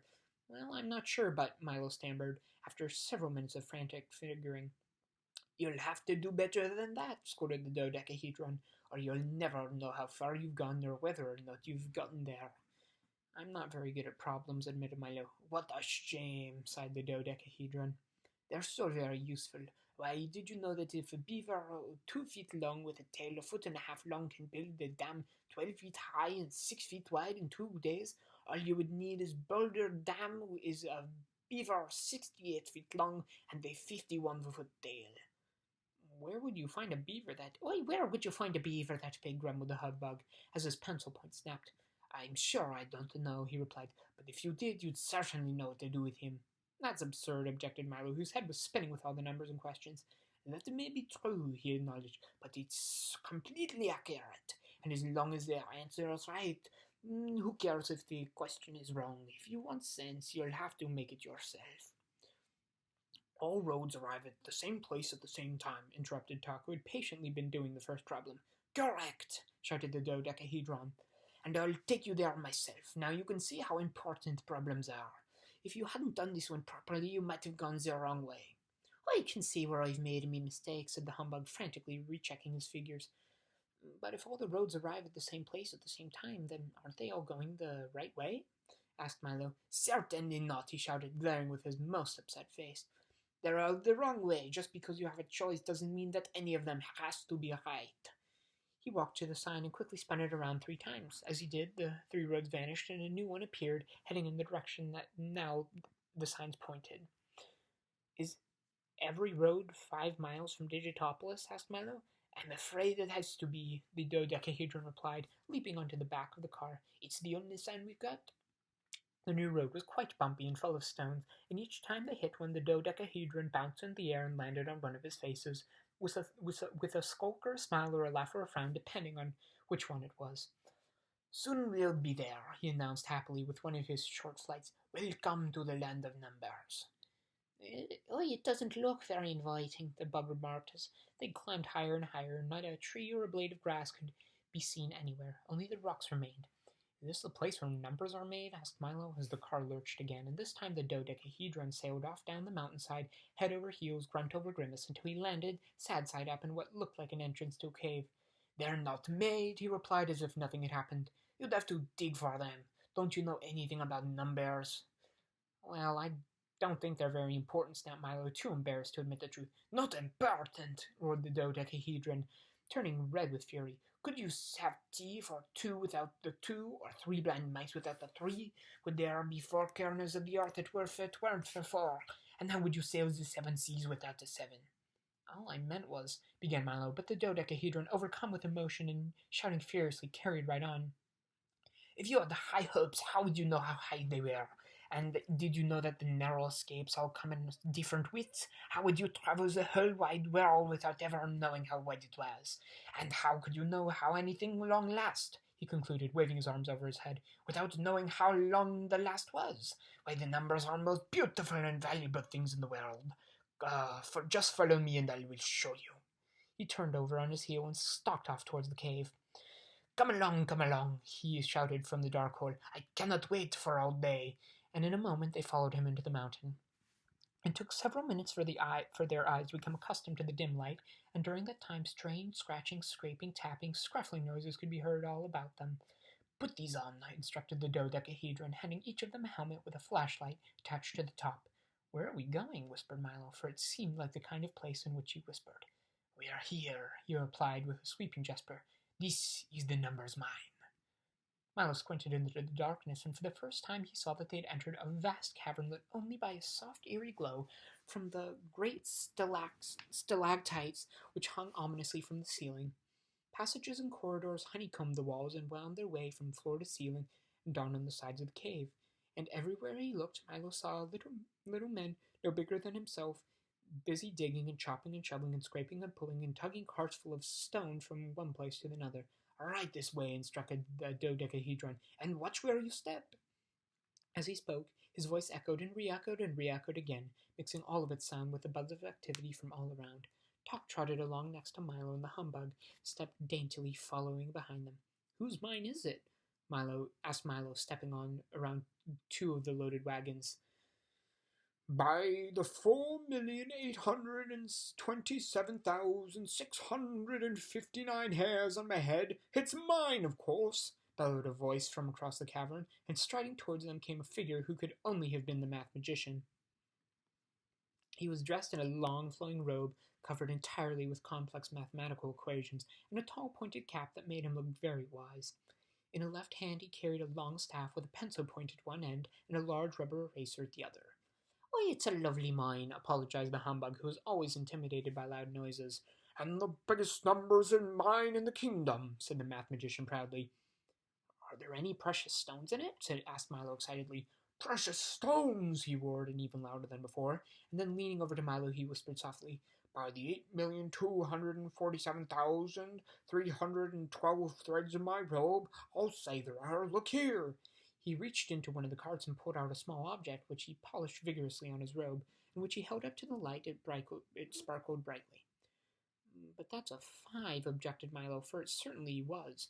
"Exactly," agreed the math magician. "As valuable as a jewel you'll need anywhere. Look at some of the others." He scooped up a great handful of stones and poured them into Milo's arms. They included all the numbers from 1 to 9 and even an assortment of zeros. "We dig them and polish them right here," volunteered the "We dig them and polish them right here," volunteered the dodecahedron, pointing to a group of workers busily employed at buffing wheels, "and then send them all over the world. Magnificent, aren't they?" "They're exceptional," said Tock, who had a special fondness for numbers. "So that's where they came from," said Milo, looking in awe at the glittering collection of numbers. He returned them to the dodecahedron as carefully as possible. As he did, one dropped to the floor and with a smash and broke in two. The humbug winced, and Milo looked terribly concerned. "Oh, don't worry about that," the math magician said as he scooped up the pieces. "We can use the broken ones for fractions." Haven't you any diamonds or emeralds or rubies?" asked the bug irritably, for he was quite disappointed in what he'd seen so far. "Oh, yes, indeed," the math magician replied, leading them to the rear of the cave. "Right this way." There, piled in an enormous mound that reached almost to the ceiling, were not only diamonds and emeralds and rubies, but also sapphires, amethysts, topazes, moonstones, and garnets. It was the most amazing mass of wealth that any of them had ever seen. "They're such a terrible nuisance," sighed the math magician, "and no one can think of what to do with them, so we just keep digging them up and throwing them out." "Now," he said, taking a silver whistle from his pocket and blowing it loudly, "let's have some lunch." And for the first time in his life, the astonished bug couldn't think of a thing to say. Chapter 15. This Way to Infinity. Into the cavern rushed 8 of the strongest miners carrying an immense cauldron which bubbled and sizzled and sent great clouds of savory steam spiraling slowly towards the ceiling. A sweet yet pungent aroma hung in the air and drifted easily from one anxious nose to the other, stopping only long enough to make several mouths water and a few stomachs growl. Milo, Tock, and the humbug watched eagerly as the rest of the workers put down their tools and gathered around the big pot to help themselves. "Perhaps you'd care for something to eat," said the math magician, offering them each a heaping bowlful. "Yes, sir," said Milo, who was beside himself with hunger. "Thank you," added Tock. The humbug made no reply, for he was already too busy eating, and in a moment the 3 of them had finished absolutely everything they'd been given. Please have another portion, said the math magician, filling their bowls once more, and as quickly as they'd finished the first one, the second one was empty too. Don't stop now, he insisted, serving them again and again and again and again and again. How very strange, thought Milo as he finished his seventh helping. Each one I eat makes me feel hungrier than the one before. Do have some more, suggested the math magician, and as they continued to eat just as fast as he filled the plates. After Milo had eaten 9 portions, Talk 11, and the humbug, without stopping to look up, 23, the math magician blew his whistle for a second time, and immediately the pot was removed, and the miners returned to work. Oh, gasped the bug, suddenly realizing he was 23 times hungrier than when he started. I think I'm starving. Me too, complained Milo, whose stomach felt as empty as he could remember, and he ate so much. Yes, it was delicious, wasn't it? Agreed the pleased yes, it was delicious, wasn't it? Agreed the pleased dodecahedron, wiping the gravy from several of his mouths.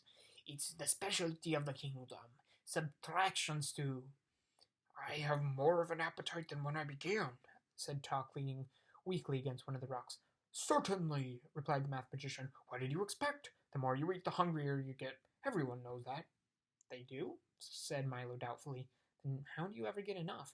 Enough? He said impatiently. Here in Digitopolis we have our meals when we're full and eat until we're hungry.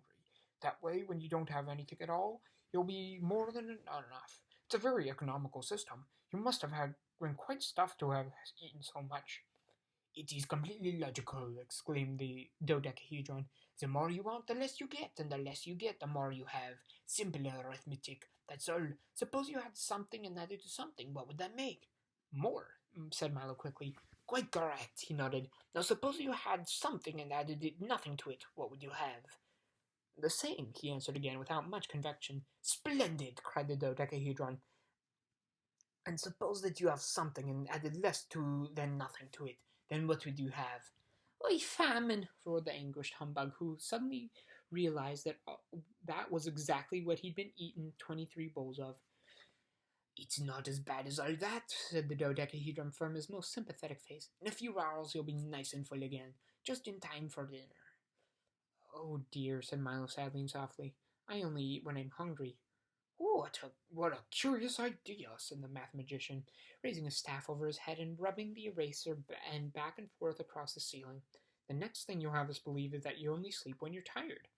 And by the time he finished the sentence, the cavern, the miners, and the dodecahedron had vanished, leaving just the 4 of them standing in the math magician's workshop. I find often, he casually exclaimed to his dazed visitors, that the best way to get yourself from one place to another is to erase everything and begin again. Please make yourself at home. Do you always travel this way? Asked Milo as he glanced curiously at this strange circular room, whose 16 tiny arched windows corresponded exactly to the 16 points of the compass. Around the entire circumference were numbers from 0 to 360, marking the degrees of the circle, and on the floors, walls, tables, chairs, desk cabinets, and the ceiling were labels showing their heights, widths, depths, and distances to and from each other. To one side was a gigantic notepad set on an artist's easel. From hooks and strings hung over a collection of scales, rulers, measures, weights, tapes, and all sorts of other devices for measuring any number of things in any way possible.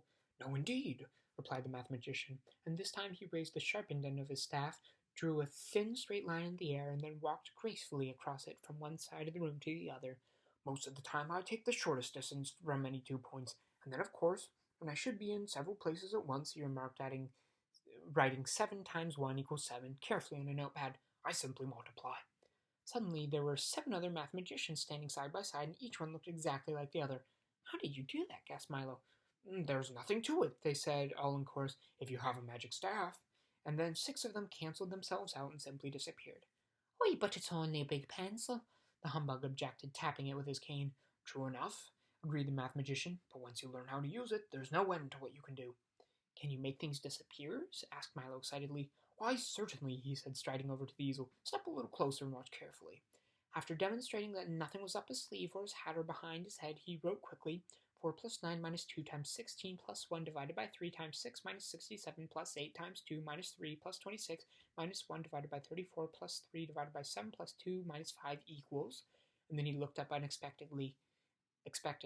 Why, 17, shouted the bug, who always managed to be the first with the wrong answer. It all comes to precisely 0, corrected Milo. Precisely, said the math magician with a very theatrical bow, and the entire line of numbers vanished before their eyes. Now, is there anything else you'd like to see? Yes, please, said Milo. Can you show me the biggest number there is? I'd be delighted, he replied, opening one of the closet doors. We keep it right here. It took just 4 miners just to dig it out. Inside was the biggest 3 Milo had ever seen. It was fully twice as high as a math magician. No, that's not what I mean, objected Milo. Can you show me the longest number there is? Surely, said the math magician, opening another door. Here it is. It took 3 carts to carry it here. Inside this closet was the longest 8 imaginable. It was just as wide as the 3 was high. No, that's not what I mean either, he said, looking helplessly at Talk. I think what you would like to see, said the dog, scratching himself under the 4:30, is the number of greatest possible magnitude. Oh, then why didn't you say so, said the math magician, who was busily measuring the edge of a raindrop. What's the greatest number you can think of? 9,999,999,999,999, recited Milo breathlessly.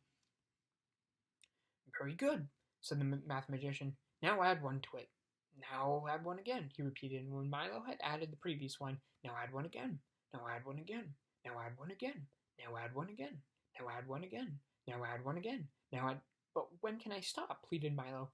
Never, said the math magician with a little smile, for the number you want is always at least 1 more than the number you've got, and it's so large that started saying it yesterday you wouldn't finish tomorrow. Why, where could you ever find a number so big? Scoffed the humbug. In the same place they have the smallest number there is, he answered helpfully. And you know what that is? Suddenly. Certainly, said the bug, suddenly remembering something to do at the other end of the room. 1/1,000,000th? Asked Milo, trying to think of the smallest fraction possible. Almost, said the math magician. Now divide it in half. Now divide again. Now divide it in half again. Now divide it in half again. Now divide it in half again. Now divide it in half again. Now divide... Oh dear, shouted Milo, holding his hands to his ears. Doesn't that ever stop either? How can it? Said the math magician. You always take half of whatever you have left until it's so small that if you started to say it right now, you'd finish even before you began. Where could you keep anything so tiny? Milo asked, trying very hard to imagine such a thing. The math magician stopped what he was doing and explained simply. Why, in a box so small you can't see, that's kept in a drawer so small you can't see, that's in a dresser so small you can't see, in a house that's so small you can't see, in a street that's so small that you can't see, in a city that's so small you can't see, which is part of a country that's so small you can't see, in a world that's so small you can't see. Then he sat down and fanned himself with a handkerchief and continued, Then, of course, we keep the whole thing in another box so small you can't see, and if you follow me, I'll show you where to find it. They walked to the one end of the small windows, and there, tied to the sill, was one end of a line that stretched along the ground and onto the distance until completely out of sight. Just follow that line forever, said the math magician, and when you reach the end, turn left. There you'll find the land of infinity, where the tallest and the shortest and the biggest and the smallest and the most and the least of everything are kept. I really don't have that much time, said Milo anxiously. Isn't there a quicker way? Well, you might try this flight of stairs, he suggested, opening the door and pointing up. It goes there, too. Milo bounded across the room, starting up the stairs 2 at a time. Wait for me, please, he shouted to Talk and the humbug. I'll just be gone a few minutes. Chapter 16. A Very Dirty Bird. Up he went, so quickly at first, and then more slowly, then in a little while more slowly than that, and finally, after many minutes of climbing up the endless stairway, one weary foot was barely able to follow the other. Milo suddenly realized that with all his effort, he was no closer to the top than when he began, and not a great deal further from the bottom. But he struggled on for a while longer until at last he completely exhausted. He collapsed onto one of the steps. I know, I should have known it, he mumbled, resting his tired legs and filling his lungs with air. This is just like the land that goes on forever, and I'll never get there. You wouldn't like it much anyway, someone replied gently. Infinity is a dreadfully poor place. They can never manage to make ends meet. Milo looked up, with his head still resting heavily on his hands. He was becoming quite accustomed to being addressed at the oddest times, in the oddest places, by the oddest people, and this time he was not at all disappointed. Standing next to him on one step was exactly 1/2 of a small child who had been divided neatly from top to bottom. Pardon me for staring, said Milo, after he'd been staring for some time, but I've never seen half a child before. It's 0.58 to be precise, replied the child on one side of his mouth, which happened to be the only side of his mouth. I beg your pardon, said Milo. It's 0.58, he repeated. It's a little more than half. Have you always been this way? Asked Milo impatiently, for he felt that it was a needlessly fine distraction. Oh, my goodness, no, he assured. Years ago I was just .42, and believe me, it was terribly inconvenient. What's the rest of your family like? Said Milo, this time a bit more sympathetically. Oh, we're just an average family, he thought. Mother, father, and 2.58 children, and as I explained, I'm the .58. It must be rather odd being only part of a person, Milo remarked. Not at all, said the child. Every family has 2.58 children, so I always have someone else to play with. Besides, each family also has an average of 1.3 automobiles, and since I'm the only one who can drive three-tenths of a car, I get to use it all the time. But averages aren't real, objected Milo. They're just imaginary. That may be so, he agreed, but they're also useful at times. For instance, if you didn't have any money at all, but you happened to be with 4 other people who had $10 apiece, then you'd each have an average of $8, isn't that right? I guess so, said Milo weakly. Well, think of how much better off you'd be just because of averages, he explained convincingly. Just think of the poor farmer when it doesn't rain all year. If there wasn't an average yearly rainfall of 37 inches in this part of the country, all his crops would wither and die. It sounded so terribly confusing to Milo, for he had always had trouble in school with this subject. And there are still other advantages, continued the child. For instance, 1 rat were cornered by 9 cats, then on average each cat would be 10% rat, and the rat would be 90% cat. And if you happen to be a rat, you can see how much nicer things would be. But that can never be, said Milo, jumping to his feet. Don't be too sure, said the child patiently. For one of the nicest things about mathematics, or anything else you might care to learn, is that many of the things which never can be often are. You see, he continued on, it's much like you're trying to reach infinity. You know it's there, but you just don't know where. But just because you can never reach it doesn't mean that it's not worth looking for. I hadn't thought of it that way, said Milo, starting down the stairs. I think I'll go back now. A wise decision, the child agreed. But try again some day. Perhaps you'll get much closer. And as Milo waved goodbye, he smiled warmly where he usually did on the average of 47 times a day. Everyone here knows so much more than I do, thought Milo, as he leaped from step to step. I'll have to do a lot better if I'm going to rescue the princesses. A few moments he reached the bottom again and burst into the workshop where Talk and the Humbug were eagerly watching the mathematician perform. Back already, he cried, greeting them with a friendly wave. I do hope you found what you're looking for. I'm afraid not, admitted Milo, then added in a more discouraged tone, Everything in Digitopolis is much too difficult for me. The mathematician nodded knowingly and stroked his chin several times. You'll find, he remarked gently, that the only thing you can do easily is to be wrong, and that's hardly worth the effort. Milo tried very hard to understand all the things he'd been told and all the things he'd seen, and as he spoke, one curious thing still bothered him. Why is it, he said quietly, that quite often things, even the things which are correct, don't seem to be right? A look of deep melancholy crossed the mathematician's face, and his face grew moist with sadness. Everything was silent, and for several minutes he was not able to reply at all. How very true, he sobbed, supporting himself on the staff. It has been that way since rhyme and reason were banished. Why, quite so, began the humbug. I personally feel that. And all because of that stubborn wretch as us, roared the mathematician, completely overwhelming the bug, for now his sadness had changed to fury, and stalked about the room, adding up his anger and multiplying. It's all his fault. Perhaps if you discussed with him, Miles started to say, but never had the time to finish. He's much too unreasonable, interrupted the mathematician again. Why, just last month I sent him a very friendly letter, which he never had the courtesy to answer. See for yourself. He handed a copy of the letter, which read, 4738 1919 667 394017 5841 62589 8537114 39588 7190434 203 27689 57131 481260 5864 98053 621-719-875037. But maybe he doesn't understand numbers, said Milo, who found it a little difficult to read himself. Nonsense, he bellowed. Everyone understands numbers, no matter what language you speak. They always mean the same thing. A 7 is a 7 anywhere in the world. My goodness, thought Milo. Everybody is so terribly sensitive about the things they know best. With your permission, said Talk, changing the subject, we'd like to rescue Rhyme and Reason. Has Azaz agreed to it? Said the math magician inquired. Yes, sir, the dog assured him. Then I don't, he thundered again. For since they've been banished, we never agreed on anything, and we never will. He emphasized his last remark with a dark and ominous look. Never? Said Milo, with the slightest touch of disbelief in voice. Never, he repeated. And if you can prove me wrong, you can have my permission to go. Well, said Milo, who had thought about this problem very carefully ever since leaving Dictionopolis, then whatever Azaz agrees, you disagree. Correct, said the math magician with a tolerant smile. And with whatever Azaz disagrees, you agree. Also correct, yawned the math magician, nonchalantly cleaning his fingernails to the point of his staff.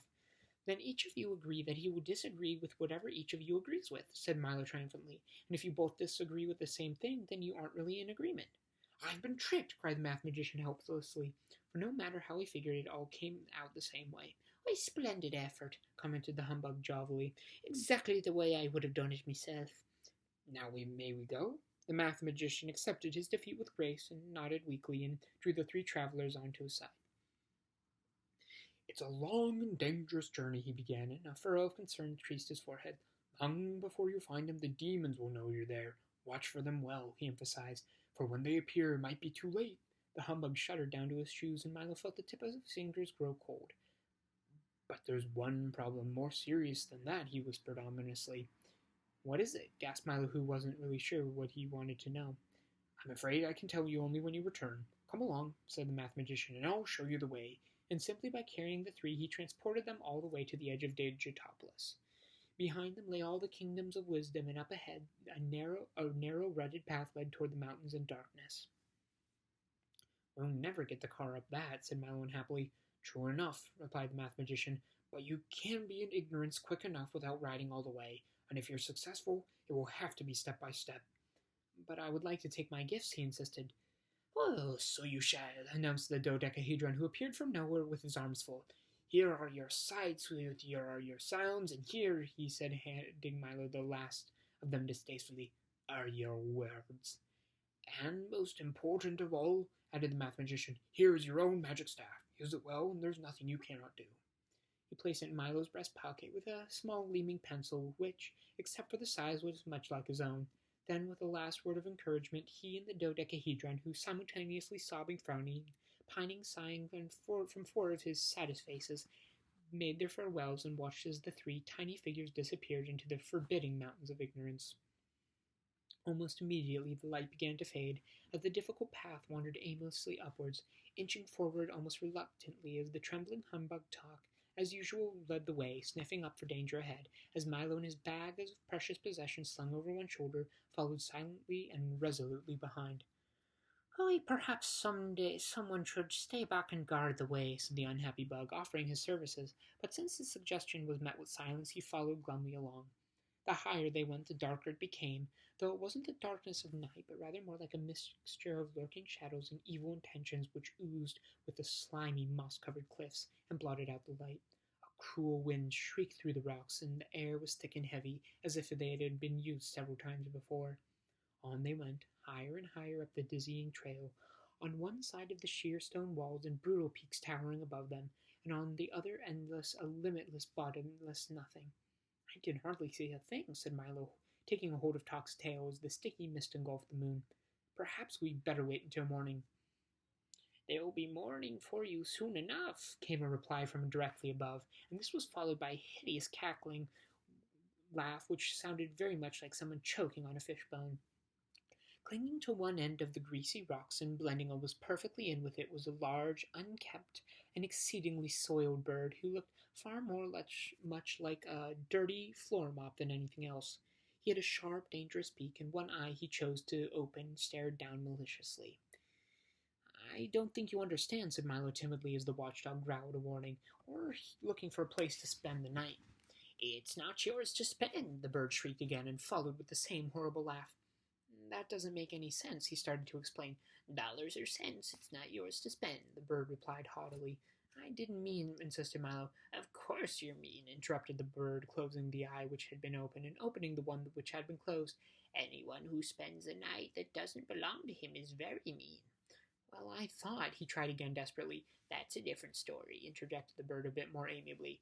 If you want to buy, I'm sure I can arrange to sell, but what we're doing, you'll probably end up in a cell anyway.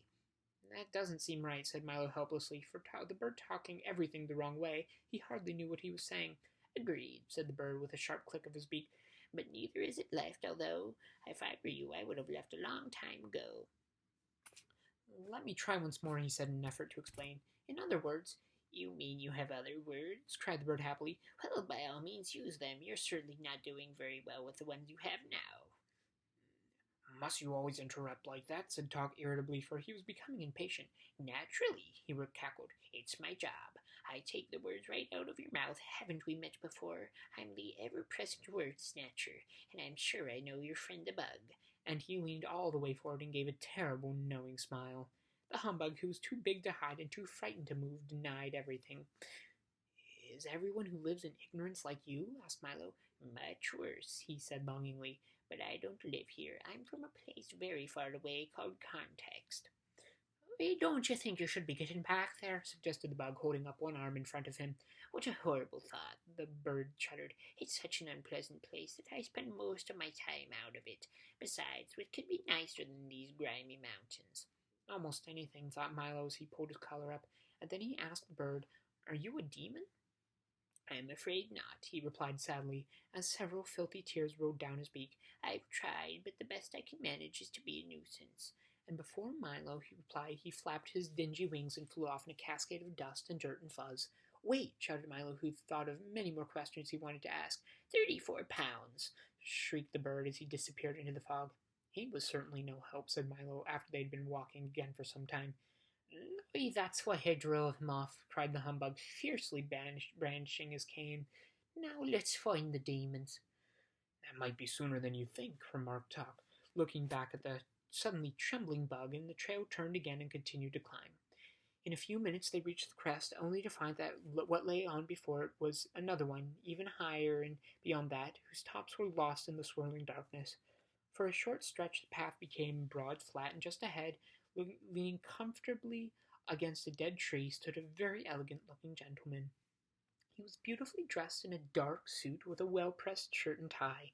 His shoes were polished, his nails were clean, and his hat was well brushed, and a white handkerchief adorned his breast pocket. But his expression was somewhat blank.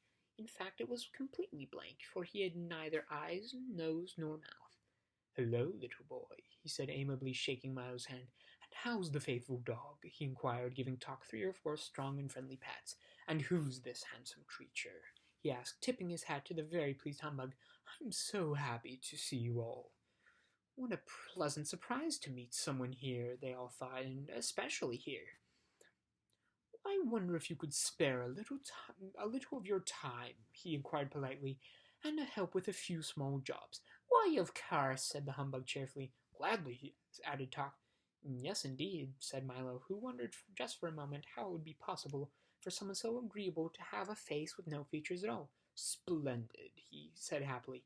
"There are just 3 tasks. First, I would like to move this pile from here to there," he exclaimed, pointing towards an enormous mound of fine sand. "But I'm afraid all that I have is this tiny tweezers," and he gave them to Milo, who immediately began transporting 1 grain at a time. "Secondly, I would empty this well and fill the other, but I have no bucket, so you'll have to use this eyedropper," and he handed it to Tock, who undertook at once to carry 1 drop at a time from well to well. "And lastly, I must have a hole through this cliff, and here is a needle to dig it." The eager humbug quickly set up work, picking a solid granite wall. When all had been safely started, the very pleasant man returned to the tree and, leaning against it once more, continued to stare vacantly down the trail, while Milo, Tock, and the humbug worked on for hour after hour after hour after hour, after hour after hour after hour, after hour after hour after hour after hour after hour, after hour after hour after hour after hour after hour after hour after hour after hour after hour. Chapter 17. Unwelcoming Committee. The humbug whistled gaily at his work, for he was never as happy as when he had a job which required no thinking at all. After what seemed like days, he had dug a hole scarcely large enough for his thumb. Tock shuffled steadily back and forth with a dropper in his teeth, but the full well was almost still as full as when he began, and Milo's new pile of sand was hardly a pile at all. "How very strange," said Milo without stopping for a moment. "I've been working all this time, and I don't feel the slightest bit tired or hungry. I could go on the same way forever." "Perhaps you will," the man agreed with a yawn. At least it sounded like a yawn. "Well, I wish I knew how long it was going to take," Milo whispered as the dog went by again. "Why don't you use your magic staff and find out?" replied Talk as clearly as anyone with an eyedropper in his mouth could. Milo took the shiny pencil from his pocket and quickly calculated at the rate they were working, it would take each of them 837 years to finish. "Pardon me," he said, tugging at the man's sleeve and holding the sheet of figures up for them to see, "but it's going to take 837 years to do these jobs." "Is that so?" replied the man without even turning around. "Well, you'd better get on then." "Well, it seems hardly worthwhile," said Milo softly. "Worthwhile?" the man roared indignantly. "All I meant is that perhaps it isn't too important," Milo repeated, trying not to be impolite. "Of course it's not important," he snarled angrily. "I wouldn't have asked you to do it if it was important." And now he turned to face them again. He didn't seem quite so pleasant. "Then why bother?" asked Talk, whose alarm suddenly began to ring. "Because, my young friends," he muttered sourly, "what could be more important than doing unimportant things? If you stop to do enough of them, you'll never get where you're going." He punctuated his last remark with a villainous laugh. "Then you must," gasped Milo. "Quite correct," he shrieked triumphantly. "I am the terrible Trivium, demon of petty tasks and worthless jobs, ogre of wasted effort, and monster of habit." The humbug dropped his needle and stared at disbelief while Milo and Talk began to back away slowly. "Don't try to leave," he ordered with a menacing sweep of his arm, "for there's just so much to do, and you still have over 800 years to go on the first job." "But why do only unimportant things?" asked Milo, who suddenly remembered how much time he spent each day doing them. "Think of all the trouble it saves," the man exclaimed, and his face looked as if he'd be grinning an evil grin, if he could grin at all. "If you only do the things in the useless jobs, you'd never have to worry about the important ones, which are so difficult. You just won't have the time, for there's always something to do to keep you from what you really should be doing, and if it weren't for those dreadful magic staff, you'd never know how much time you wasted." He spoke again, tiptoeing slowly towards them with his arms outstretched, and continued to whisper in a soft, deceitful tone, "Now, do come and stay with me. We'll have so much fun together. There are things to fill and things to empty, things to take away and things to bring back, things to pick up and things to put down, and besides all that we've pencils to sharpen, holes to dig, nails to straighten, stamps to lick, and ever so much more. Why, if you stay here, you'll never have to think again. And with a little practice, you can become a monster of habit too." They were all transfixed by the Trivium's soothing voice, but just as he was about to clutch them in his well-manicured fingers, a voice cried out, "Run, run!" Milo, who thought it was Talk, turned suddenly and dashed up the trail. "Run, run!" it shouted again, and this time Talk thought it was Milo and followed him quickly. "Run, run!" it urged once more, and now the humbug, not caring who said it, ran desperately after his two friends, and with the terrible Trivium close behind. This way, the voice called, and they turned in its direction and scrambled up the slippery rocks, sliding back at each step almost as far as they'd gone upward. With great effort and a great many helping paws from Talk, they reached the top of the ridge at last, but only 2 steps ahead of the furious Trivium. Over here," advised the voice, and without a moment's hesitation they started through a puddle of sticky ooze which they quickly became ankle-deep, and then knee-deep, and then hip-deep, and finally they were struggling along with which felt very much like a waist-deep pool of peanut butter. The Trivium, who discovered a mound of pebbles which needed counting, followed no more, but he stood at the edge shaking his fist, shouting horrible threats and promising to rouse every demon in the mountains. "What a nasty fellow," gasped Milo, who was having great difficulty just getting his legs to move. "I hope I never meet him again." I believe he stopped chasing us," said the bug, looking back over his shoulder. "It's not behind us that worries me," replied Talk as they stepped from the sticky mess. "But what's ahead?" Keep going straight, counseled the voice as they continued to pick their way carefully along the new path. "Now step up," it recommended, and almost before they knew what had happened, they'd all taken a step and plunged to the bottom of a deep, murky pit. "But he said up," Milo complained bitterly from where he lay sprawling. "Well, I hope you didn't expect to get anywhere by listening to me," said the voice gleefully. "We will never get out of here," the humbug moaned, looking at the steep, smooth sides of the pit. "That's quite an accurate elevation of the situation," said the voice coldly. "Then why did you help us at all?" shouted Milo angrily. "Oh, I do as much for anybody," he replied. "Bad advice is my specialty, for as you can plainly see, I'm the long-nosed, green-eyed, curly-haired, wide-mouthed, thick-necked, broadly-shouldered, round-bodied, short-armed, bow-legged, big-footed monster, and if I do say so myself, one of the most frightening fiends in this whole wide wilderness. With me, you wouldn't dare try to escape." And with that he shuffled to the edge of the pit and leered down at his helpless prisoners.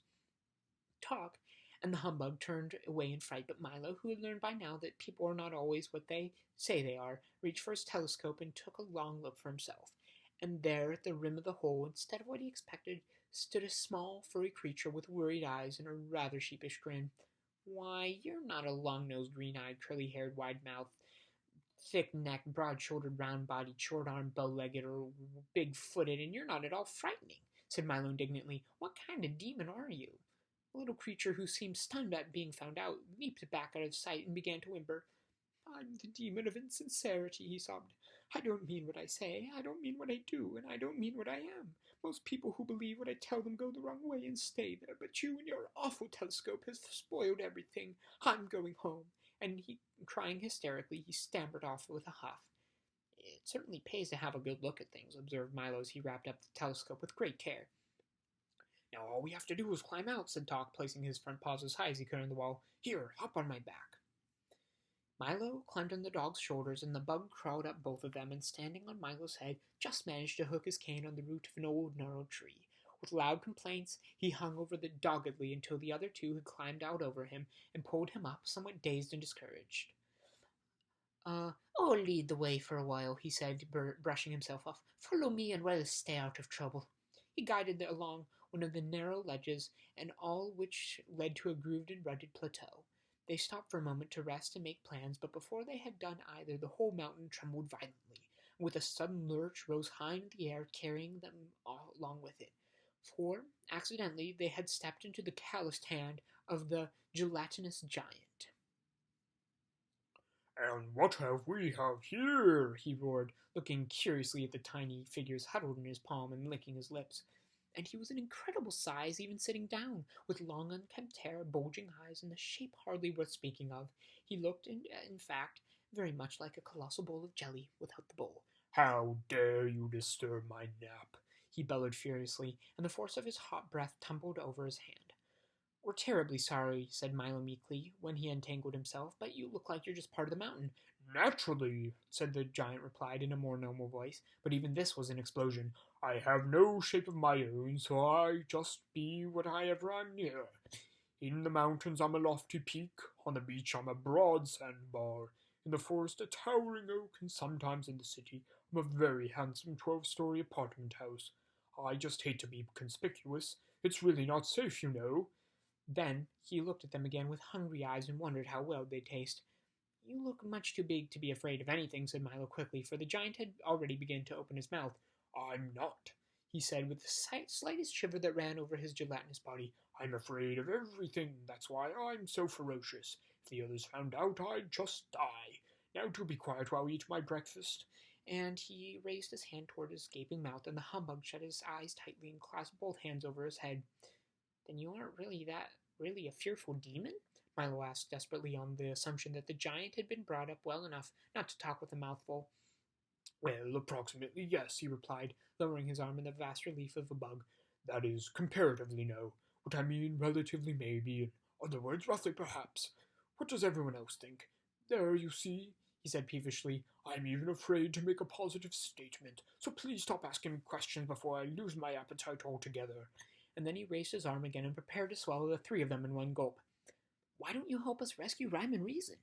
Then maybe they will get things better," shouted Milo again, for this time almost too late, for in another instant they would have been gone. "Oh, I wouldn't do that," said the giant thoughtfully, lowering his arm once more. "I mean, why do you not leave well enough alone? That is, it'll never work. I wouldn't take a chance. In other words, let's just keep things as they are. Changes are so frightening." And as he spoke, he began to look a little ill. "Maybe I'll just eat one of you," he remarked unhappily, "and save the rest for later. I don't feel so well." "I have a better idea," said Milo.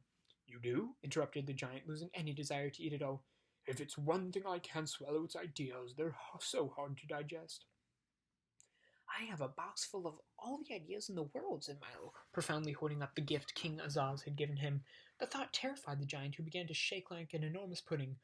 "Put me down and just go away," he pleaded, forgetting for a moment who had a hold of whom. "And please don't open that box." In another moment he set them down on the next jagged peak, and with panic in his eyes lumbered off to warn the others of this terrible new threat. But news travels quickly. The word snatcher, the trivium, and the long-nosed, green-eyed, curly-haired, wide-mouthed, thick-necked, broad-shouldered, round-bodied, short-armed, bow-legged, big-footed monster who had already spread the alarm through the evil, unenlightened mountains. And out the demons came, from every cave, crevice, through every fissure and crack, from under the rocks and under the mud, stomping and shuffling, slithering and sliding through the murky shadows.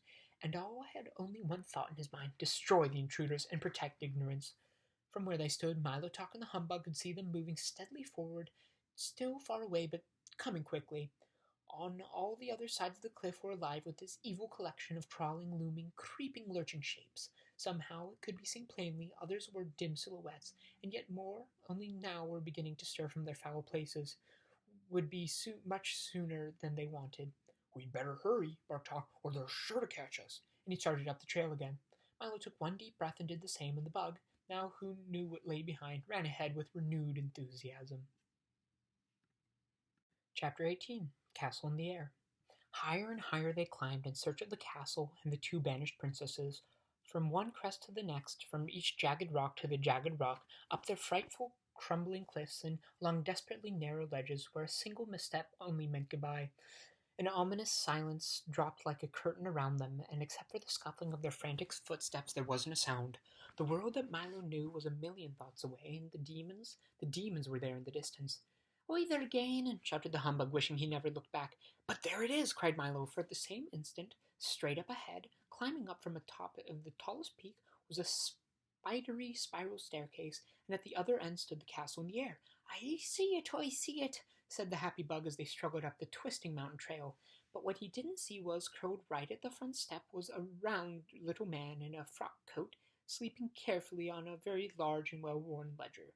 A long quill pen sat precariously behind his ear, and there were ink stains all over his hands and face, and well as his clothing, and he wore a pair of the thickest glasses that Milo had ever seen. "Be careful," whispered Talk when they'd reached the top, and the humbug glared gingerly down and stared at the stairs. "Names," said the man, calling out briskly as they started. The bug reached the first step. He sat down, pulling up the book from under him, and put on a green eye shade and waited for his pen poised in the air. "Oi, well, I," stammered the bug. "Names?" he cried again, and he opened to page 512 and began to write furiously.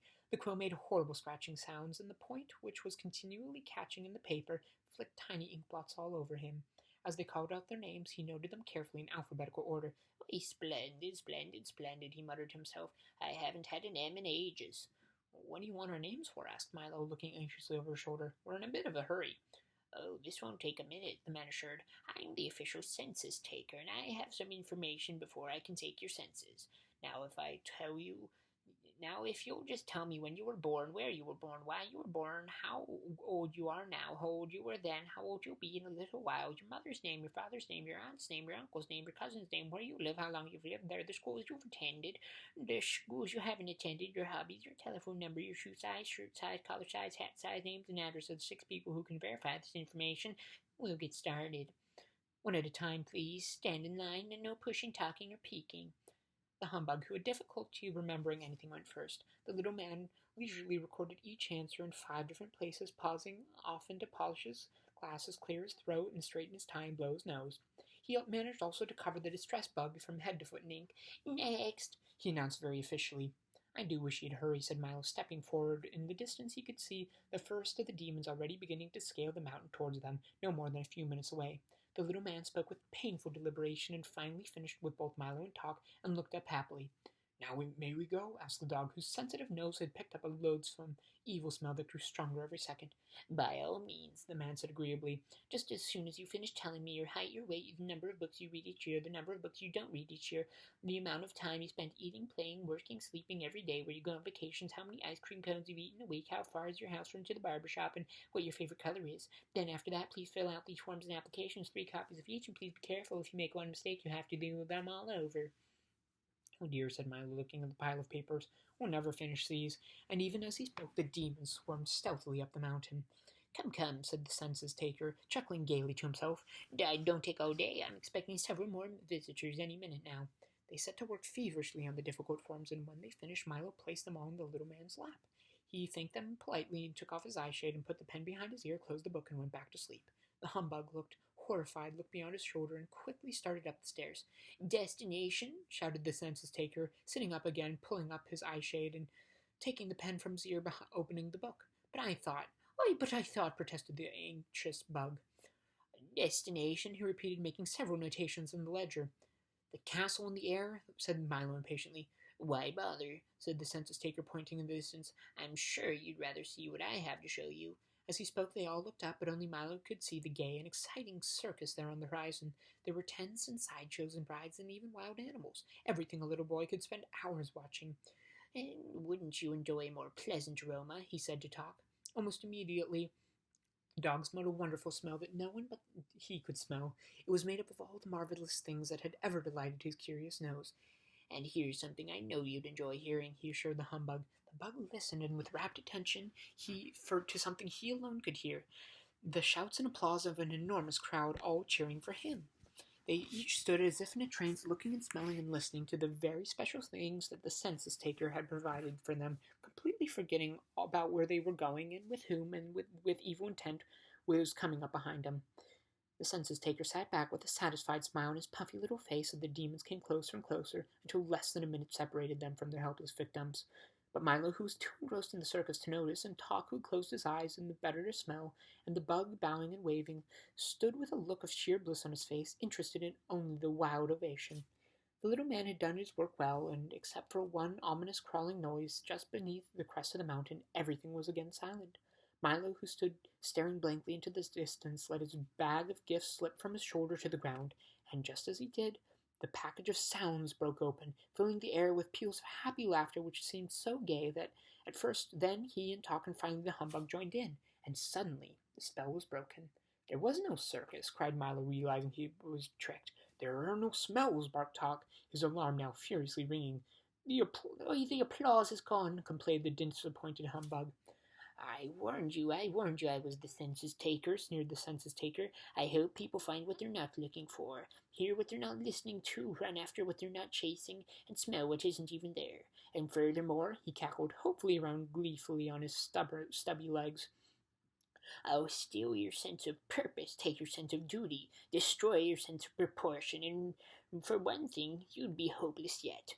"What's that?" said Milo fearfully. "As long as you have the sound of laughter," he groaned unhappily, "I cannot take your sense of humor.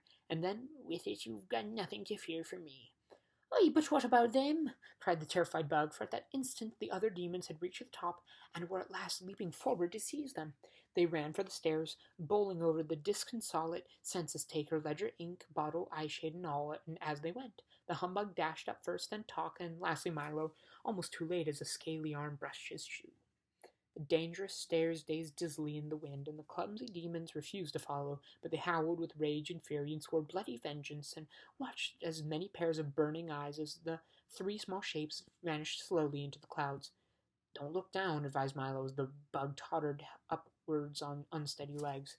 Like a giant corkscrew, the stair twisted through the darkness, steep and narrow, with no rail to guide them. The wind howled cruelly in an effort to tear them loose, and the fog dragged clammy fingers down their backs. But the giddy flight they went, and each one helping the others, until at last the clouds parted and darkness fell away, and a glow of golden sun rays warmed their arrival. The castle gate swung open smoothly, and on a rug as soft as a snowdrift, they entered the great hall and stood shyly waiting. "Please come in, we've been expecting you," sang out two sweet voices in unison. At the far end of the hall, a silver curtain parted, and two beautiful women stepped forward. They were dressed all in white, and were beautiful beyond compare. One was grave and quiet, with a look of warm understanding in her eyes, and the other seemed gay and joyful. "You must be the Princess of Pure Reason," said Milo, bowing to the first. She answered simply, "Yes," and that was just enough. "Then you are Sweet Rhyme," he said, with just a smile to the other. Her eyes sparkled brightly, and she answered with a laugh as friendly as the mailman's ring when you know there's a letter for you. "We've come to rescue you both," Milo explained very seriously. "Oi, and the demons are close behind," said the worried humbug, still shaky from his ordeal. "And we should leave right away," advised Talk. "Oh, they wouldn't dare come up here," said Reason gently, "and we'll be down there soon enough." "Why not just sit for a moment and rest?" suggested Rhyme. "I'm sure you've been tired. Have you been traveling long?" "Oi, days," said the exhausted dog, curling up in a large downy cushion. "Oi, weeks," continued the bug, flopping into a deep, comfortable armchair, for it did seem that way to him.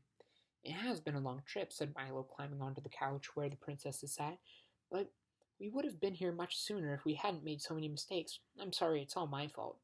"You mustn't feel badly about making mistakes," explained Reason quietly, "as long as you take the trouble to learn from them.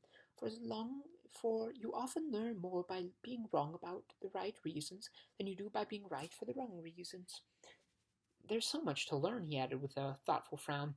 "Yes, that's true," admitted Rhyme, "but it's just learning things that's important. It's learning what to do with what you have and learning why you learn all the things that matter."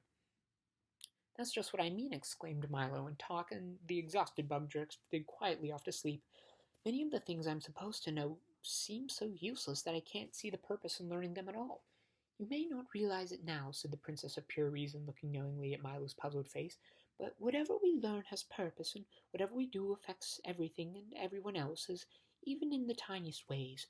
Why, when a housefly flaps his wings, a breeze goes round the world. When a speck of dust falls on the ground, the entire weight of the planet weighs a little more, and when you stamp your foot, the earth moves slightly off its course. Whenever you laugh, gladness spreads like the ripples in a pond, and whenever you're sad, no one anywhere can really be happy. And it's much the same with the thing with knowledge, for whenever you learn something, the whole world becomes that much richer." "And remember also," added the Princess of Sweet Rhyme, "that many places you would like to see are just off the map, and many things you want to know are just out of sight or a little beyond your reach. But some day you'll reach them, for all what you learn today, for no reason at all, will help you discover all the wonderful secrets of tomorrow." "I think I understand," he said, still full of questions and thoughts. "But which is the most important to know?" And at that moment the conversation was interrupted by a far-off chopping noise, which, with each loud blow, the entire room and everything in it shook and rattled. Down below on the murky peak the demons were busily cutting the stairway loose with axes and hammers and saws. But long before the whole thing collapsed with a tremendous crash, and the startled humbug leapt to his feet just in time to see the castle drifting slowly off into space. "Oi, we're moving!" he shouted, which was in fact that had already become obvious to everyone. "I think we had better leave now," said Rhyme softly, and Reason agreed with a nod. "Oi, but how will we get down?" groaned the humbug, looking at the wreckage below. "There's no stairway, and we're sailing higher every minute." "Well, time flies, doesn't it?" asked Milo. "On occasions," barked Talk, jumping eagerly to his feet. "I'll take everyone down." "Why, could you carry all of us?" inquired the bug. "For a short distance," said the dog thoughtfully. "The princesses can ride on my back, Milo can hold my tail, and you can hold on to her ankles." "Why, but what of the castle in the air?" the bug objected, not very pleased with the arrangement. "Let it drift away," said Rhyme, "and good riddance," added Reason, "for no matter how beautiful it seems, it's still nothing but a prison." Talk then backed up 3 steps, and with a running start bounded through the window, and with his passengers began the long glide down. The princesses sat tall and unafraid. Milo held on as tight as he could, and the bug swung crazily like a tail on a kite. Down through the darkness they plunged, and to the mountain and the monsters below. Chapter 19. The Return of Rhyme and Reason. Sailing past 3 of the tallest peaks and just over the outstretched arms of the grasping demons, they reached the ground and landed with a sudden jolt. "Quick," urged Talk, "follow me, we'll have to run for it." With the princesses still on his back, he galloped down the rocky trail, and not a moment too soon, for the pounding along the mountainside, in a cloud of clinging dust and a chorus of chilling shrieks, came all the loathsome creatures whom live in ignorance and who had waited so impatiently. Thick black clouds hung heavily overhead, and they fled through the darkness, and Milo, looking back for just a second, could see the awful shapes coming closer and closer. Just to the left and not very far away were the triple demons of compromise, one tall and thin, one short and fat, one exactly like the other 2. As always, they moved in ominous circles, for one as if he said here, the other said there, and the third agreed perfectly with the both of them. And here they always settled their differences by doing what none of them really wanted. They rarely got anywhere, and neither did anyone they meet.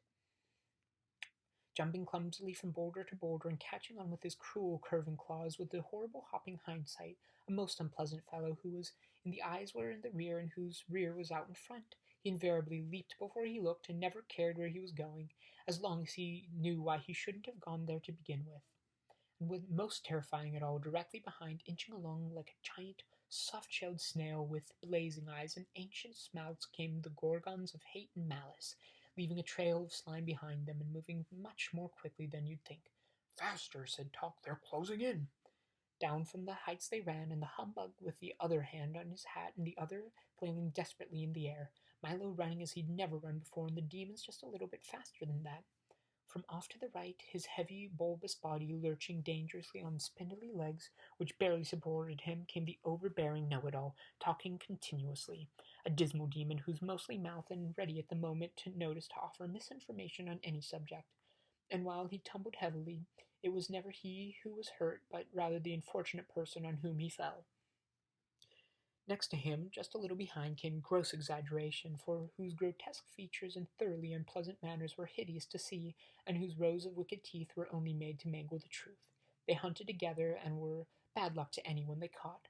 Riding along in the back, for anyone who'd carry him, was the threadbare Excuse, a small, pathetic figure whose clothes were worn and tattered, and who mumbled the same things again and again in a low but piercing voice. "Well, I've been sick, but the page was torn out. I missed the bus. Nobody else did it. Well, I've been sick, but the page was torn out. I missed the bus, but no one else did it." He looked quite harmless and friendly, but once he grabbed on, he almost never let go. Closer and closer they came, bumping and jolting each other, clawing and snorting their eager fury.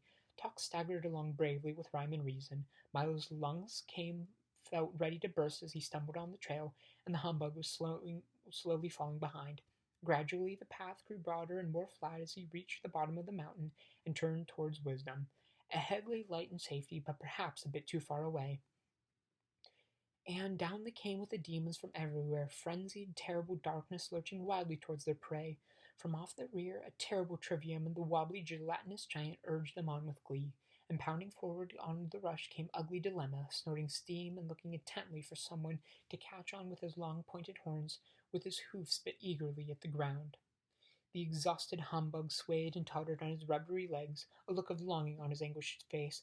"I don't think I can," he gasped, as a jagged slash of lightning ripped open the sky and thunder stole his words. Closer and closer the demons loomed as desperate and chase neared its end. Then, gathering themselves for one final leap, they prepared to engulf the first bug, then the boy, and lastly the dog and his two passengers. They rose as one, and suddenly stopped as if frozen in mid-air, unable to move, staring straight ahead in terror.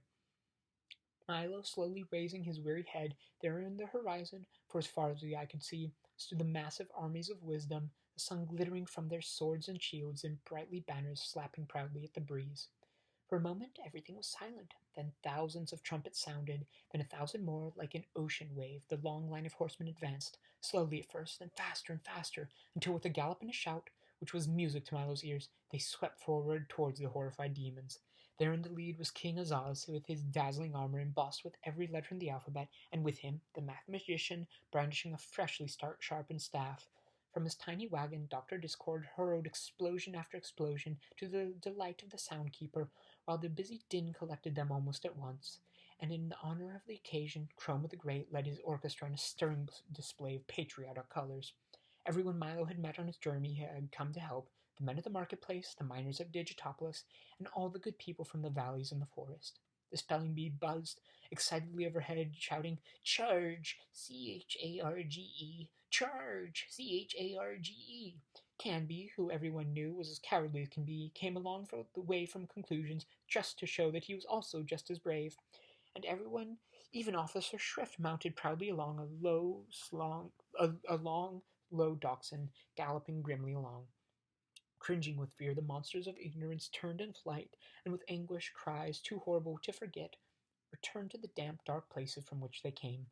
The humbug sighed with relief, and Milo and the princesses greeted the victorious army.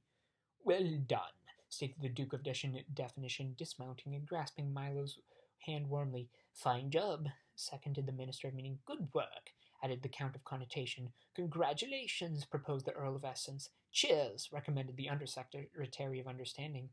And since that's exactly what everyone felt like doing, that's exactly what everyone did. It's who we should thank, began Milo, and when the shouting had subsided, but before he could finish, they had unrolled an enormous scroll. And with a fanfare of trumpets and drums, they stated in order that, henceforth and forthwith, let it be known by all men that rhyme and reason reign once more in wisdom. The two princesses bowed gratefully and warmly kissed their brothers, and all agreed that a very fine thing had happened. And furthermore, continued the proclamation, a boy named Milo, the dog known as Talk, and the insect hereinafter referred to as the Humbug, are hereby declared to be heroes of the realm. Cheer after cheer filled the air, and even the bug seemed embarrassed at having so much attention paid to him. Therefore, concluded the Duke, in honor of their glorious deeds, a royal holiday is declared, that there be parades through every city in the land, and a gala carnival of 3 days' duration, consisting of jousts, game, feasts, and follies. The 5 cabinet members then rolled up the large parchment, and with many bows and flourishes retired.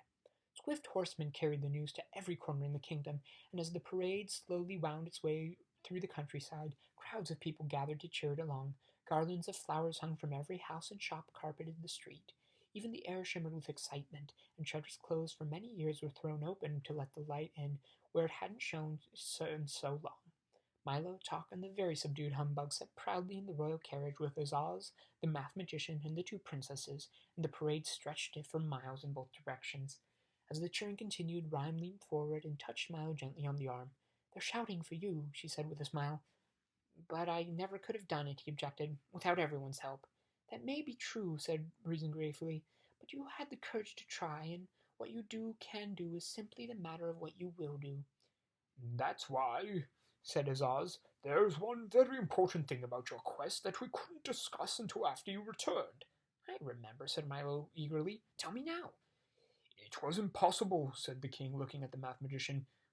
"Completely impossible," said the math magician, looking at the king. "What do you mean?" stammered the bug, who suddenly felt a bit faint. "Yes, indeed," they repeated together. "But if we told you then, you might not have gone, and as you've discovered so many things are possible just as long as you don't know they're impossible." And for the remainder of the ride, Milo didn't utter a sound. Finally, they reached a broad, flat plain midway between Dictionopolis and Digitopolis, somewhat between the right valley of sound and little to the left of the forest of sight, and a long line of carriages and horsemen stopped, and the great carnival began.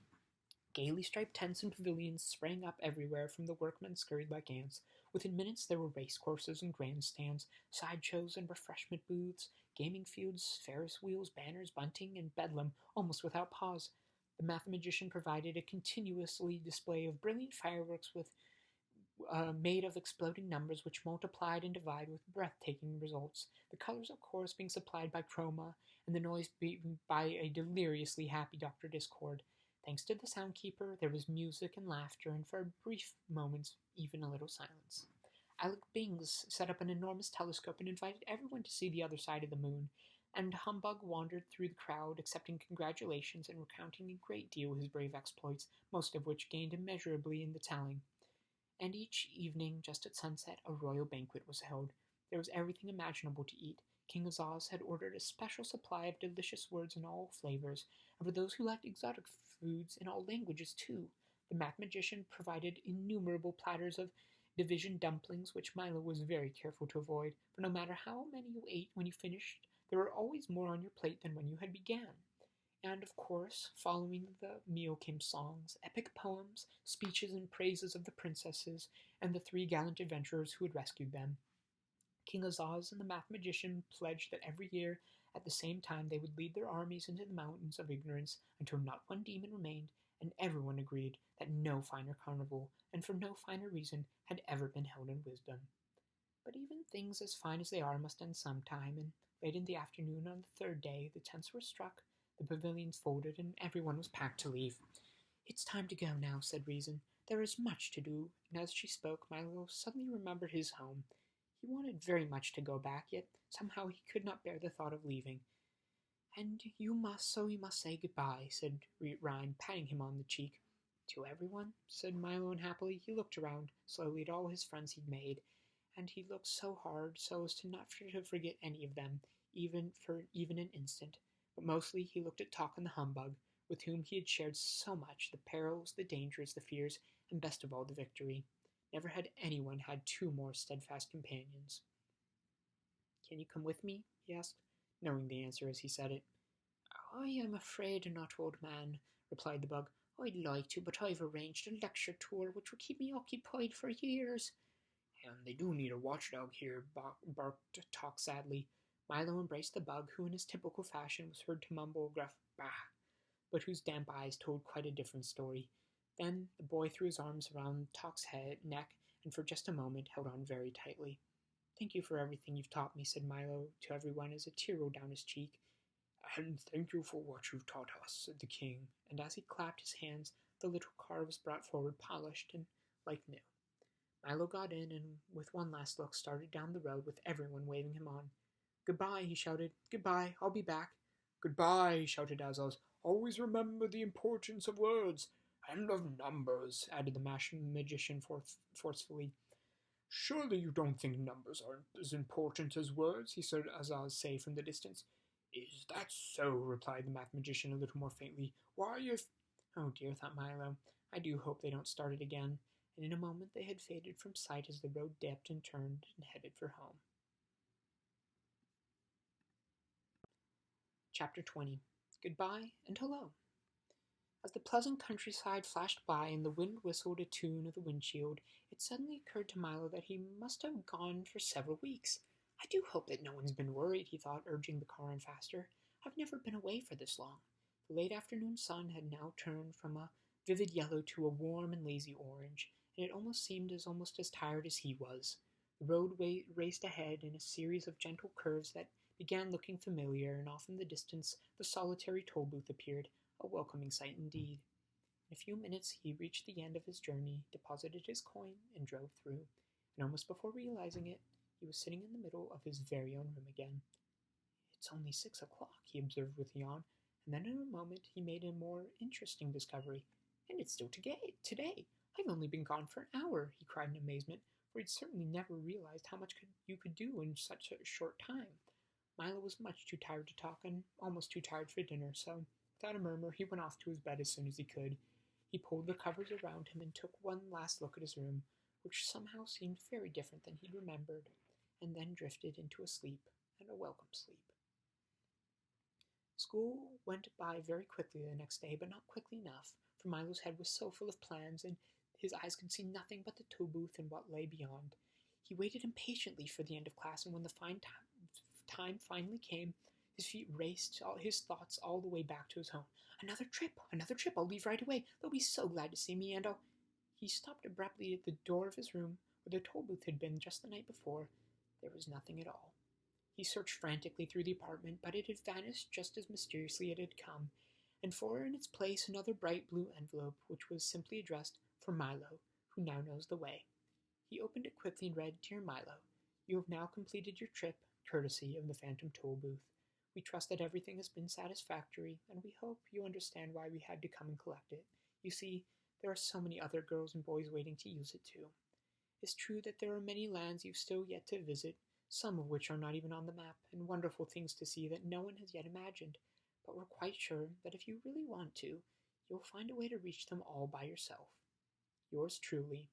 The signature was blurred and couldn't be read. Milo walked sadly to the window and squeezed himself into the corner of his large armchair. He felt very lonely and desolate on the thoughts of turned far away, to the foolish, lovable bug, to the comforting assurance of Talk, standing next to him the erratic and excitable Din, to the little Alec, who he hoped would someday reach the ground, and to Rhyme and Reason, without whom wisdom withered, and the many, many others he would always remember. And yet, even as the thought of all these things, he noticed that the sky was a lovely shade of blue, and that one cloud had the shape of a sailing ship. The tip of the trees held pale young buds, and the leaves of a rich green.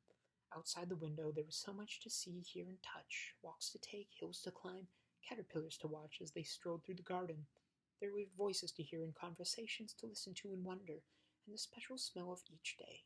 And in the very room in which he sat, there were books that could take you anywhere, and things to invent and make, and build and break, and all the puzzles of excitement and everything he didn't know, music to play, songs to sing, and words to imagine that someday he could make real.